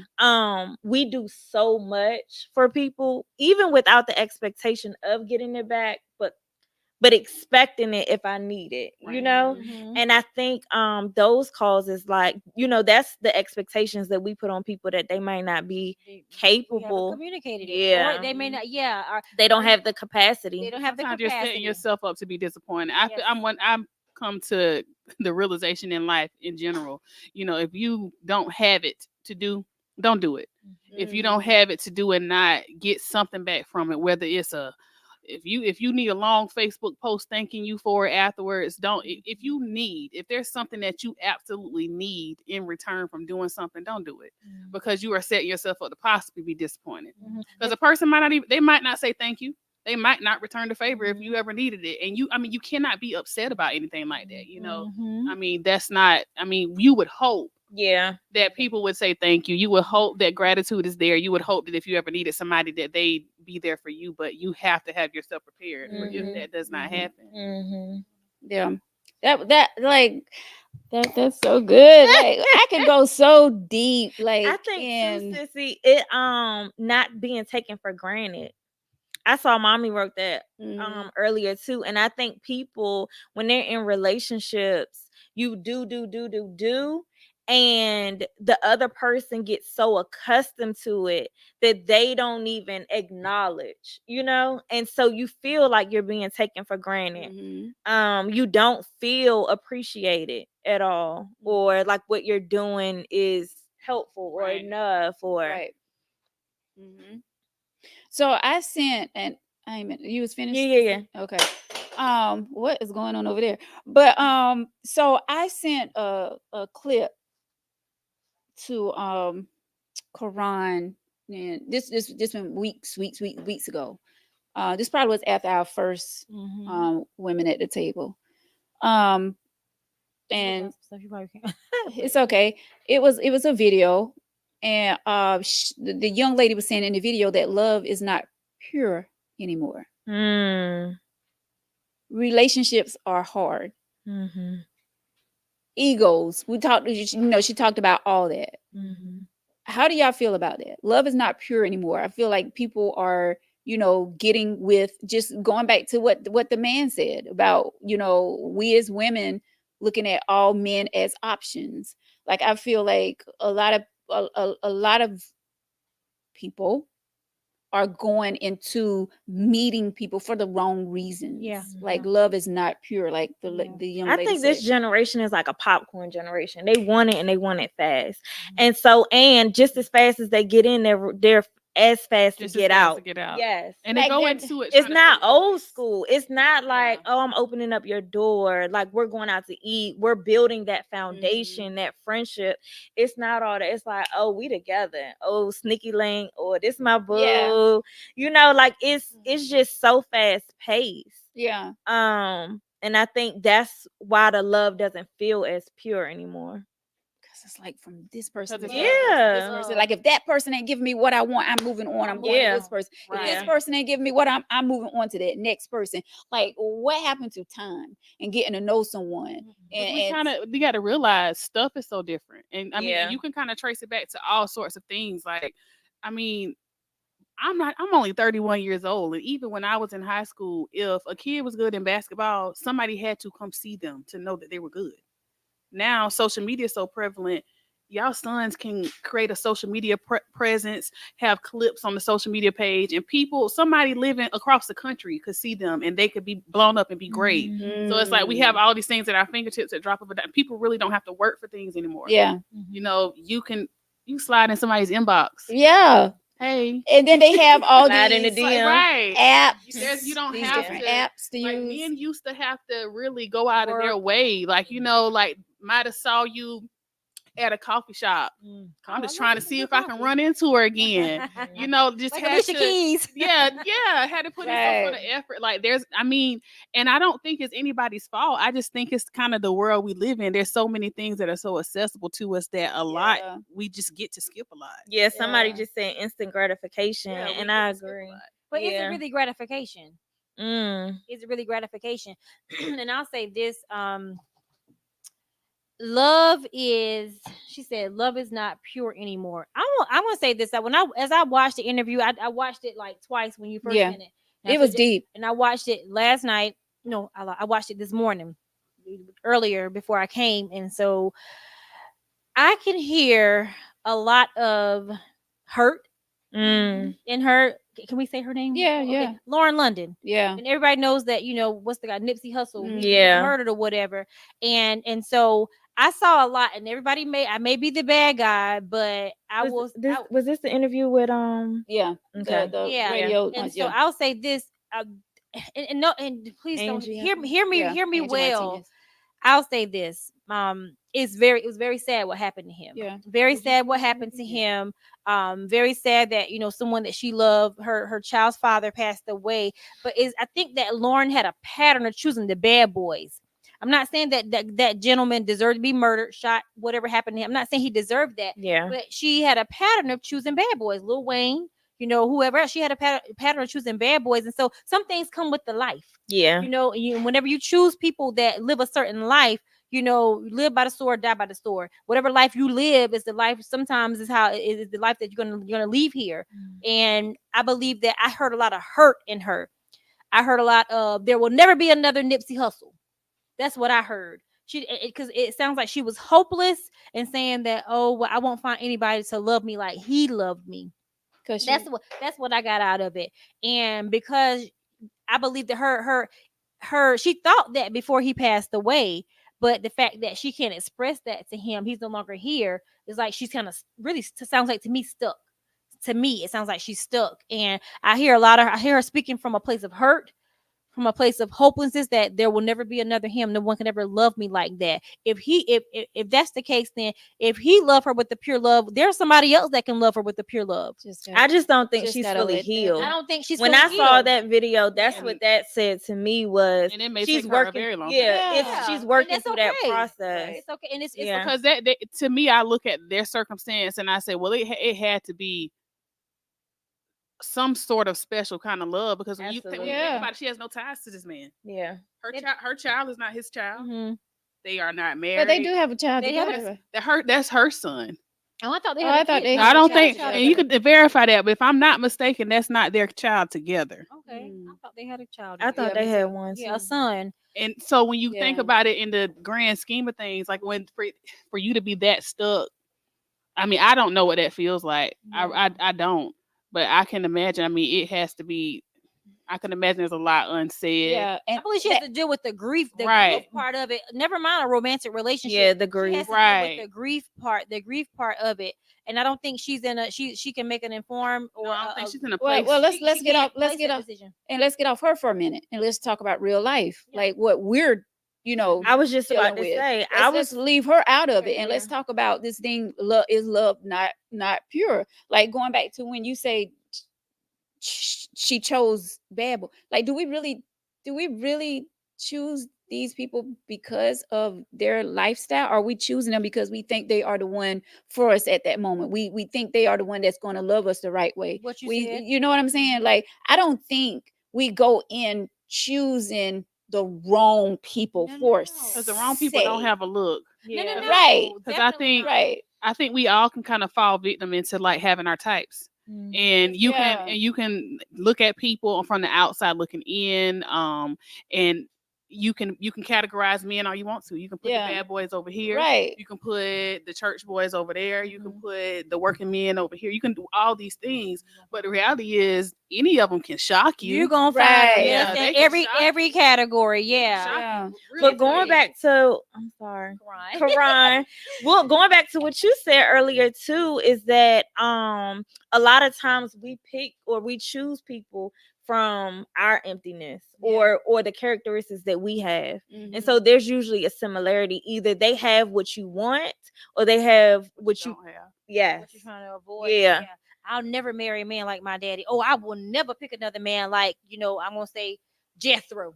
Yeah. Because ain't nobody named Jethro out here. Mhm. I'll never pick another man like Jethro. And really what we're doing is choosing another man like Jethro. Jethro got a different body operating out of the same manipulation, Mhm. lying, narcissistic, Mhm. that type of spirit. So they're still operating from that different person, same spirit. Yeah.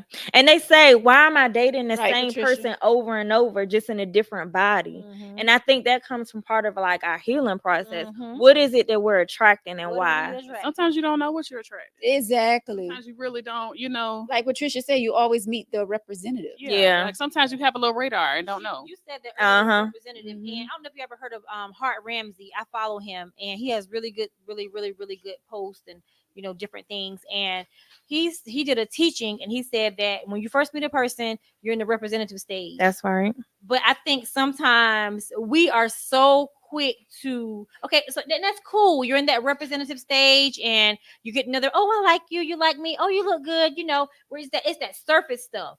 Tell them what representative stage is. Well, the representative state is basically it is not who you really are. Yeah. It's Yeah. really you're Yeah. portraying who Yeah. you think that you think that person wants you to Yeah. be, or the identity that has been successful You're in trying to other, solidify. trying to You're glorify. and one, you're trying to solidify your spot. Yeah. other relationships. Yeah. And maybe even glorify the Mhm. circumstances more than Yeah. what it is. So then now you got the representative stage. Now, it's you're just showing what you want them to see. Then he says you go to the stage where it is basically, the truth is coming out. Yeah. The situation takes place. You have an argument. Now you see the Yeah. anger. Now certain things take place, and you are faced to deal with. Okay, now what am I gonna do? That's the stage where the wool comes off your eyes, I guess, and the Mhm. scales come off your eyes, and you're no longer blinded by the looks, that created Venice that Mhm. smells so good on him, The and sex. or the sex, yeah, Mhm. or the word, the charming words. Those a real situation came up, and now a real response, Yeah. anger, fear, blowing up his, whatever it may be, whatever it may be. So now this is where that communication comes in place. Yeah. Yeah. This is where you have to assess and say, Mhm. okay, is this a deal breaker? Mhm. Okay, is this A red flag. or is this a stop sign? Yes. One of my friends taught me about stop signs. He Mhm. said, what do you do at a stop sign? You don't just throw the whole route away. It causes you to stop, And Mhm. look assess. both ways, Yeah. and kind of see. It's not something that you're willing to throw the person away altogether, Mhm. but it is something that you need to pay attention to. Mhm. Okay, And a so lot of times we just yield. and yeah, and we just yield and we proceed. And so and you can't do a rolling stop. You get a ticket for that. Yeah. Right. Mhm. And then now you have to communicate. Now you have to assess. Now you have to deal with those real truths. Mm. You have to ask those hard questions. Do you punch faces or do you punch walls when you get angry? Mm. Now you have to ask these hard questions. Find out more questions about their mental health. I tell people, listen, nowadays I ain't stuck about no credit check. Nowadays, you need to be checking what's your mental health look like. We can Yeah. work on our credit, Yeah. but do you have a certified diagnosis? What happens? What runs in your family? How was your mama and your daddy raised? Were they married? I'm sorry, things like that. Those now you're in the thick of it. Yeah. Mhm. You have to ask those hard questions, and once you do that, now you go into conflict resolution. Well, Now this is the stage where you make that decision. Say, am I going to stay? Am I going to leave? and let's get into something that mommy got right here. And let's be real. Mommy says that's why we need to wait on the Lord to send you the right one.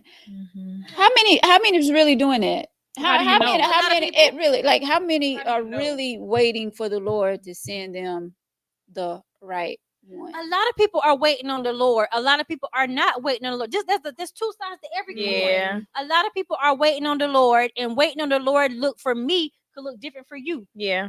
Our process looks different. Or the Lord may have already sent you who was supposed And to you be Bam. pushed sent. them away. And you might have Right. been busy. Yeah. Or With the wrong one. Right. You might have been But busy with the wrong one. what they say, God don't get. I was about to say, does God really send anybody to you? Well, no, I was gonna say He doesn't give you something you're not ready for. That too. So He may not have even come yet.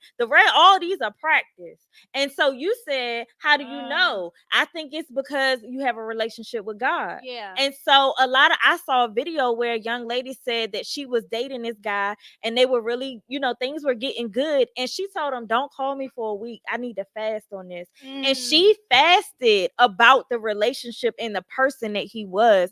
And when she got off that fast, she was like, I can't talk to you no more. Yeah. You have got to be a very strong person. Very strong. Very strong, because if But you what if have in your mind that, oh my gosh, I really like this guy. Yeah. And just Oh to Lord, close let her- me Yeah. fast right, Yeah. and just to stop cold Stop. turkey. Woo, that's Like, discipline. Depends on That's how deep- discipline. and that's how Depends on how deep you are in it too, and the fact that I don't know if I would say she's a strong person, because sis probably cried her eyes out. that. I mean, what it's I'm not saying. to say that it's not gonna hurt her, but she still could be strong and but disciplined. she was Right. obedient. Yes, Even in that. her weakness, she was obedient. Mm. And that is why the Lord is going to be clear and show her who that man is. And I like to say, when you know, you know. It's not like, oh yeah, he's sick. I like tall men, but hey, it's not that he's gonna be 6'4". It's not that he's gonna be dark skinned, bearded, whatever.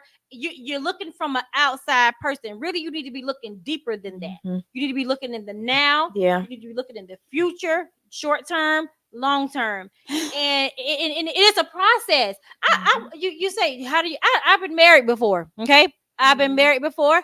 I went through a divorce, and now let's be real. I used to be embarrassed to say that. Why? Because we weren't married that long. To me, we weren't married that long, and I was humiliated to tell my story. But then God reminded me I could even get glory out of that. Yeah. And so the fact of the matter is, when we talk about, when I say choosing wrong, I chose from a hurt place. Mhm. I Yeah. chose from what I thought Mhm. marriage would look like. I Mhm. chose from what I Yes. thought marriage would be. I chose Mhm. from what I chose from a place of thinking and not a place of knowing. Mhm. And when I say that, what I mean is, there's some things that you're not gonna have full disclosure up front. They're not gonna Yeah. tell you everything, not gonna show you everything. But that's why you wait that thing out. But a lot of times in hindsight, we already saw a lot we of didn't things. pay attention. We already the red flags. That's where I was going. Oh, I be a collector. That's Okay. where I was going, and I knew some things Yeah. up front. Yeah. I saw some things up front, and it's like I totally Yeah. ignored what I saw. But why Or- did we ignore it? Because Why? I was coming from Because a we broken want place. not only a I broken wanted it. place, Yeah. we want it. I wanted We it. were We want it scared. so Did y'all bad. see that image where Jesus is on his knee and the little girl got this little teddy bear? Mhm. And he has a huge one His back. behind his Yes. back. And he And was just she's asking like, for it. yeah, let me Ah. get it. And so we don't trust. We have something that looks like what we think we want. And he has something so much Something so much better. Yeah, And if yeah, we yeah. trust that process, like the Mhm. young lady that fasted and was like, nope, Jesus Yeah, I'ma said it's wait. not it. I'm going to wait. I'm waiting for that big teddy bear because he got something better. We always think that we know what we want. Right.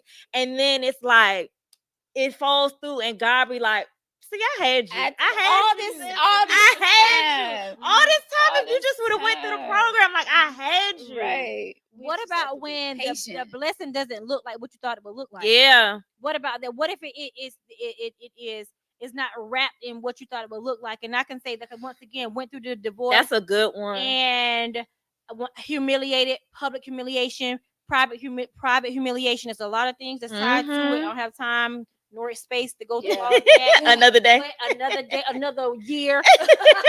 But I will say this: I went through a healing process, and it was not pretty. Yeah. It was very ugly. Yeah. The people that you thought were gonna be there for you, were Yeah. gonna turn their back on you. But what I realized about God is when whatever you give up for Him, He's not gonna just leave you void. And leave you empty. Absolutely. He's gonna give you something bigger, better, Mhm. and greater. Yes. And so the blessing that I have now, I did not see it coming. Mm-hmm. He did it so fast that I almost Yeah. made my head spin, and I didn't realize that it was gonna come in the package that it was gonna come in. Mhm. I was in denial. I Mhm. went through a multitude of emotions, but God said one day, I said, you know what, God, I'm just gonna give it up. I'm talking about marriage. I'm talking about job. I'm talking about parenting. Everything. When I say blessing, I'm not just talking about Mhm. just Yeah. a relationship. Yeah. I mean everything that God had for me. Everything that I've lost, Yes. that I relinquished for Yeah. Him. Yeah. He gave me greater. Yeah. He gave me bigger. He gave me better. Because So we what have about- to stand still We and do. wait. We do. But it be And so that's the hard hard. part. It That's is. the It is hard hard. part. Very hard. Somebody said something about discernment. That was something that I prayed for in my last relationship. My discernment was so sharp, but why I kept ignoring it? Yeah. Because feelings will Why? make you ignore it. Yes. Feelings Yeah. will dull your discernment. And it's not that God ain't speaking. The question is, are we listening? I have very strong discernment, but I also like a challenge. And I'm honest enough to say that about myself. What do you mean by? Are you saying that even though your discernment picks up on certain things, you're down for whatever that negative thing or that bad thing is that's Or I think, and I'll say I used to be this way. Mhm. I would think that I'm gonna I be can that one. handle that. I'm that woman with the cape. Like, let me Yeah. let me get my cape Yeah, out. Come on, yeah, Brent, yeah. that's me. Yeah, Let me that- get yeah. my cape out the Yes. closet, That's 'cause, that Build-A-Bear 'cause I'm- mentality. Because I'm about to be that one. You know, we Yeah. all think that we're gonna be that one. I think so. Yeah, we do. We Mm. really do. And sometimes we can be disappointed. We can be disappointed in See, that. Yeah. And sometimes it can work for us. But I'm a firm believer in. And I want to believe get into John's question before because we Okay, get go ready to ahead. get out of here. But go ahead. I Finish believe up. that God created us who we are. Who we are to the core is who we are to the core. Mm-hmm. And it's easier to be. I think I said this the last time. It's easier to be who you really are Mhm. versus trying to be who you're not. Yeah. Except that that you may have some quirks about yourself, some peculiarity about yourself, some weird things or some different ways about you, but you got to be okay with who you are, and there's somebody that's going to appreciate it. That's Yeah. right. I was hurt so bad this one time, year 2016, 17. I was hurt so bad. I was lied to, manipulated, all kind of stuff, all kind of Mhm. stuff. Yeah. And it was so bad. I called my friend, and they were living in Atlanta at that time. And I was like, "Oh, I'm tired of giving. I'm tired of loving. Yeah. I'm tired of being nice. I'm tired." And I'm just a giving person, a loving person. I want to help. All these things about me. And I said, I don't want to be like that no more. Mhm. I said, nobody's gonna see that side of me. Nobody's gonna get it. And I said, I'm gonna shut it down. And my friend, she was on the phone. She said, Karan, no, you're not. Right. She said, that's who, you. who God Right. created you to be It's is who you're gonna be. Yeah. But you need to pray and ask God, who deserves it. Right. And if you give it and they don't appreciate it and value it, then you have to gracefully bow out and move on, because the other anything beyond that, you're giving them permission to hurt you. You're giving them permission to do those things to you. So you got a responsibility too. Exactly, and that's the thing. We allow for people to do so much to us. We allow it. If we shut it down, you know, it wouldn't give them the opportunity to do the things that they do to us to make us hurt. Oh, child. So John says, may I ask you ladies, why do women turn off discernment when meeting a man, but when women want to catch him cheating, the discernment is turned up on 100 to catch him? I'm honestly just curious. Sometimes it's not discernment that's turned up. Sometimes it's past experiences that's leading us and guiding us. Sometimes it's fear that's leading us and guiding us. Yeah. On and off. Oh my gosh, I'm so sorry. That's what we do. Yeah. We pull the remote out when needed. We become private investigators. We don't become needed. I think we already had the discernment, like we talked about earlier. Everybody, I think what happens. Yeah, but why are you looking for it? No. I don't always mean something negative though. You know, I believe once again that talks about who you are to the core.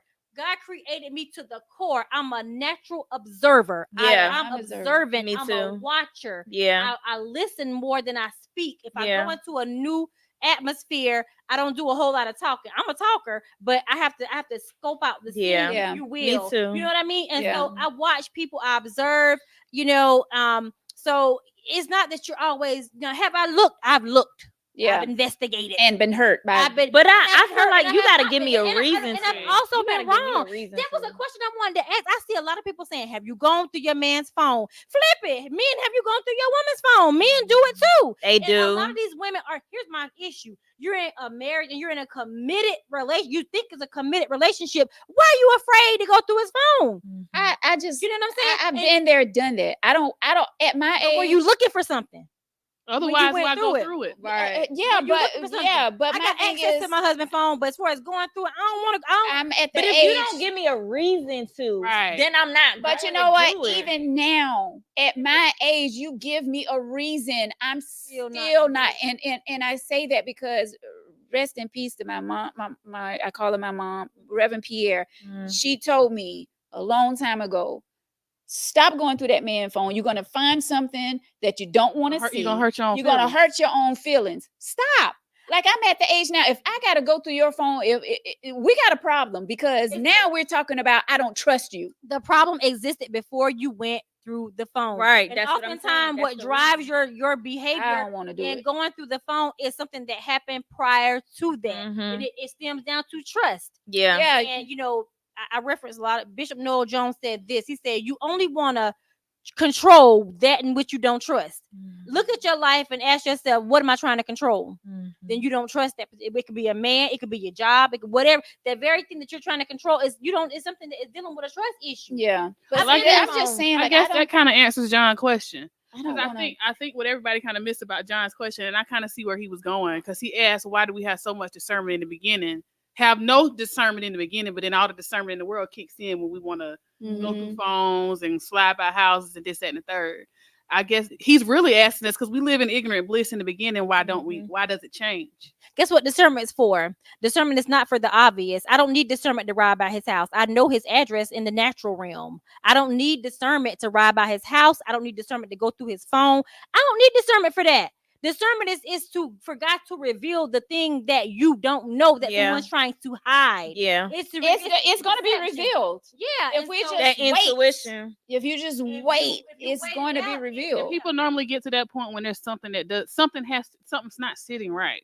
Yeah, we get that feeling. We get that gut feeling. Yeah, you always get that feeling. Oh, Miss Dot said sometimes the relationship becomes such a stronghold on you until you become blinded. Yeah. You will put that person before God. Ooh, don't you idolize nobody. God will snatch you from. Woo. Yeah, I think that's kind of what happened.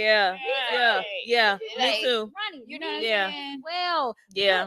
And I didn't just go through a divorce from my ex-husband. I lost a lot of people that I put a couple people in particular that I put in, I idolized, and I made them my lowercase g God. And when God removed those people, through a very difficult situation when God, whatever was tied to them and talked to them, all that went behind them. Yeah. These so-called friends, Yeah. so-called sisters, so-called, Yeah. sisters in Christ. When God removed And it those hurt two so much in people, the beginning, but in hindsight, you in look back hindsight, and I it's thought like, I thought it was Right. a cutoff. Yeah. But that God showed me it was a pruning. Yeah. Because when you cut something off, you cut it off for it to die. When God prunes something, it's for it to bear more fruit. And I'm looking at the fruit of the pruning And now. that's called a learning process. It is a learning Yeah. process. Like younger us, we didn't realize that. Yeah, let's be real. But- Young ain't always age. Yeah. true. You could be Yeah. immature, Exactly. in other ways. Yeah. You know what I mean? Age don't make you immature. Right. Because you're younger doesn't mean that you're immature. Because you're older doesn't mean that you're mature. Right. Right. We're not for. Excuse me. Well, me. Yeah, and you. Some of us here on the panel, and and some of us we still do crazy stuff. Yes, Like yes, we ma'am. still learning Yeah. at our age. Yeah. I don't ever want to stop learning. I almost That- want to be. that I want to be part. a student Listen, for life. I used to tell Right. people you learn until you die. You grow. If you're not growing, then you're dead. Like we're going to grow and learn until the day that you should be you growing should. and learning And- until the day And that you die. Christine, dead is not always dying Like, yeah. expired. Yeah. Yeah. You can be in a relationship and it be a dead relationship. Absolutely. It's not bearing no fruit. It's not producing anything. Yeah. Yeah. It's several ways that you can die spiritually, you can die emotionally, you can die in many, many ways and still Yeah. be walking around just on this. Right. But Mm. circling back though, real quick, my pastor just preached. Shout out to Simeon Moultrie, the Brook in Columbia. Ow. Come on. I love my Ow. church. Ow. But he just preached about this during Bible study recently, and he was saying how, like, throughout your life you're always gonna have trials and tribulations, right? You don't go through this one hard season and then you never have another one. So that's what he was referring to as the war. So he's gonna let you sit through that war so you can fight. But when it's that sit down season, how we were saying we needed to heal, sometimes you gotta sit in stuff. That's the time that he's equipping you with everything that you need for when that next war comes around. And so we're talking about relationships and healing. I think it's just important for people to know that part is really, really important. Very important. It's very, very important for you to sit in that and not run from it, like we had talked about earlier, because you'll miss so much. You'll miss so much, and you're gonna repeat the same behaviors. Exactly. Same behaviors. How do you get? It has to be a change in behavior, and oftentimes a change in behavior comes with a change in that mindset. Right. Absolutely. That It's the mind- growth. Mindset. That mind has Exactly. to change. Yeah. It has to be a willingness. You have to be open to. There's some in that. But you can that place yourself in a different circumstance and still get the same outcome. same Absolutely. outcome.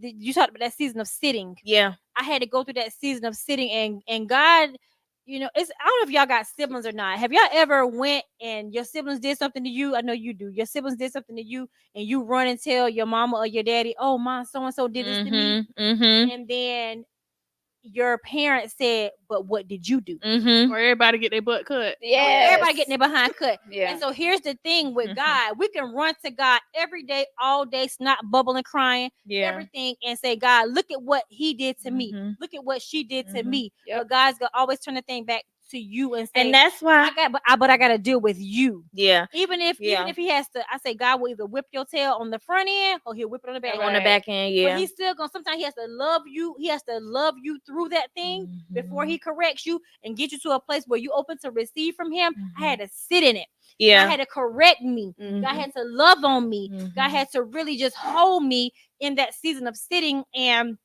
I had to face some ugly things about myself. Some very ugly things about myself. And so so for the good of the order is, come whole, heal, and deal with things within yourself. And I believe that you have a better outcome, You have to a more deal with- healthy outcome in relationships. And you all can never go relationships. wrong with prayer. You That's definitely right. have to heal within yourself. Yes. Definitely. Ladies, listen, we can go another hour, but we're not going to do it. This has been so good. It was. It was really, really good. Thank y'all so much. Thank you to all the ones that was watching. We appreciate you so much.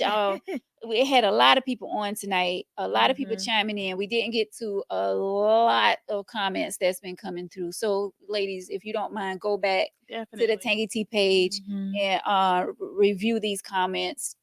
comment after the comments if need be, and we just appreciate everyone out there. Thank y'all so much. Thank you for hanging in there on this Saturday and chiming in with us. Thank y'all so much. Thank you to the cameraman, brother Victor White back there. Oh, Victor. Thank you so much. Thank you to He Herman. shouted himself out in the comments. Right. Thank you. Not once, but twice. Thank you, Herman, for allowing us to be here on a Thanks, Saturday Herman. in your studio, CMG Studios. If you are thinking about starting a podcast, if you already started a podcast and you're looking for a place to come and have your show, definitely this studio right here, CMG Studio, is the bomb. The setup is nice. It is. It's and, nice. Yeah, definitely contact me or Herman Chapman, and he'll let you know how you can, come and get your podcast started as well. Brittany, much love to you, my sister. Much love back at I you. love you. Thank you so much for Thank coming you for having me. sitting at the table tonight. It means so much to me. Once again, if you missed the beginning, Brittany started out with me. She started this journey with me, the Tangy Tea of Life, back in 2019, and life happened. We separated. Not love Anytime wise. V calls, Anytime I call, running. yes, Brittany is I'm there. So running. I appreciate you. Thank you so much. Let them know how they can contact you if someone is looking for a home. You're in the real estate. Sure. If you need some money, I got you. Yes, I need some. Yes, you can reach out to me on any social media platform, Brittany Jefferson, Instagram, Britta Pruz, contact number 843-245-7045. Thank you, Brittany. Thank No you so problem. much. Thank you so much for having me. You're welcome. Christine, my sissy. Hey. Oh, thank you so much, sissy, for coming in. This is Oh, this was absolutely. Christine's first time ever on was. the You can't screen tell. on the podcast. Oh, Yeah. thanks, Britt. And she's Great, like, Britt. "Oh, I'm gonna be nervous." I'm like, I was "Child." so because a lot of people say I'm an extrovert, but I really feel like I'm an introvert. I might be a little bit in between. No. Like, I knew you got this. Like, this is your background. Like, Yeah. you do this for a living. You talk like Yeah. you're a social worker. Yeah. And I was So- a therapist for almost 5 years. Right. So this is what you do, and I Mhm. appreciate you so much. It was fun though. Thank you. Yeah, I must come back. Don't be a stranger. Okay, just invite me. Okay. You're ready, right? And Karan. Thank you, cousin, so much for always coming when I need you. When I call, Karan, like, yes, I'm so excited. Because I think people need to hear this stuff. Yeah. So I thank you for the opportunity and the platform. So, Oh, thank yeah. you. Thank you. Thank you. I love what I do. That's why I always say this platform means so much to me. Tangy Tea of Life. I appreciate, God bringing this vision to me, because this is what it's Mhm. about. Like, to talk about like I told Brittany when I first started, I wanted a platform where we can talk about any and everything. Mhm. Any and everything. And that's what we do here on the T. Thank you once again to my brother Victor, who's working the cameras tonight. He is my sidekick. He is my brother. He's my co-host for Tangy Tea of Life. And I do truly love him like a brother. So thank you, Victor, for taking the time out and hanging out. You hear them sniffles. So extra. Crocodiles here. Right. Thank you so much for working the cameras for us tonight. And once again, all of you out there, thank you so much for watching this Saturday afternoon. And hopefully my brother Victor will be bringing the male table talk back. We want to hear some more from these young men as they sit to the table and shine light on what men be thinking as well. So this was just we want to know. So this was just a little bit of what Yes, what we do. we as women go through on a daily basis. This is just a tad bit of what we deal with, but this is what it is. Tangy Tea of Life. You can check us out every Tuesday 8 p.m. Right here live on Facebook and also YouTube. And for all of you out there, make sure you head over to YouTube and give us a thumbs up there as well. We appreciate each and every one of you. Once again, thank you, ladies, so much. This has been very powerful. I did too. It was good. Yes, thank y'all. Until next time. And if you would like to be a guest on Tangy Tea of Life, tangyteaoflife@gmail.com.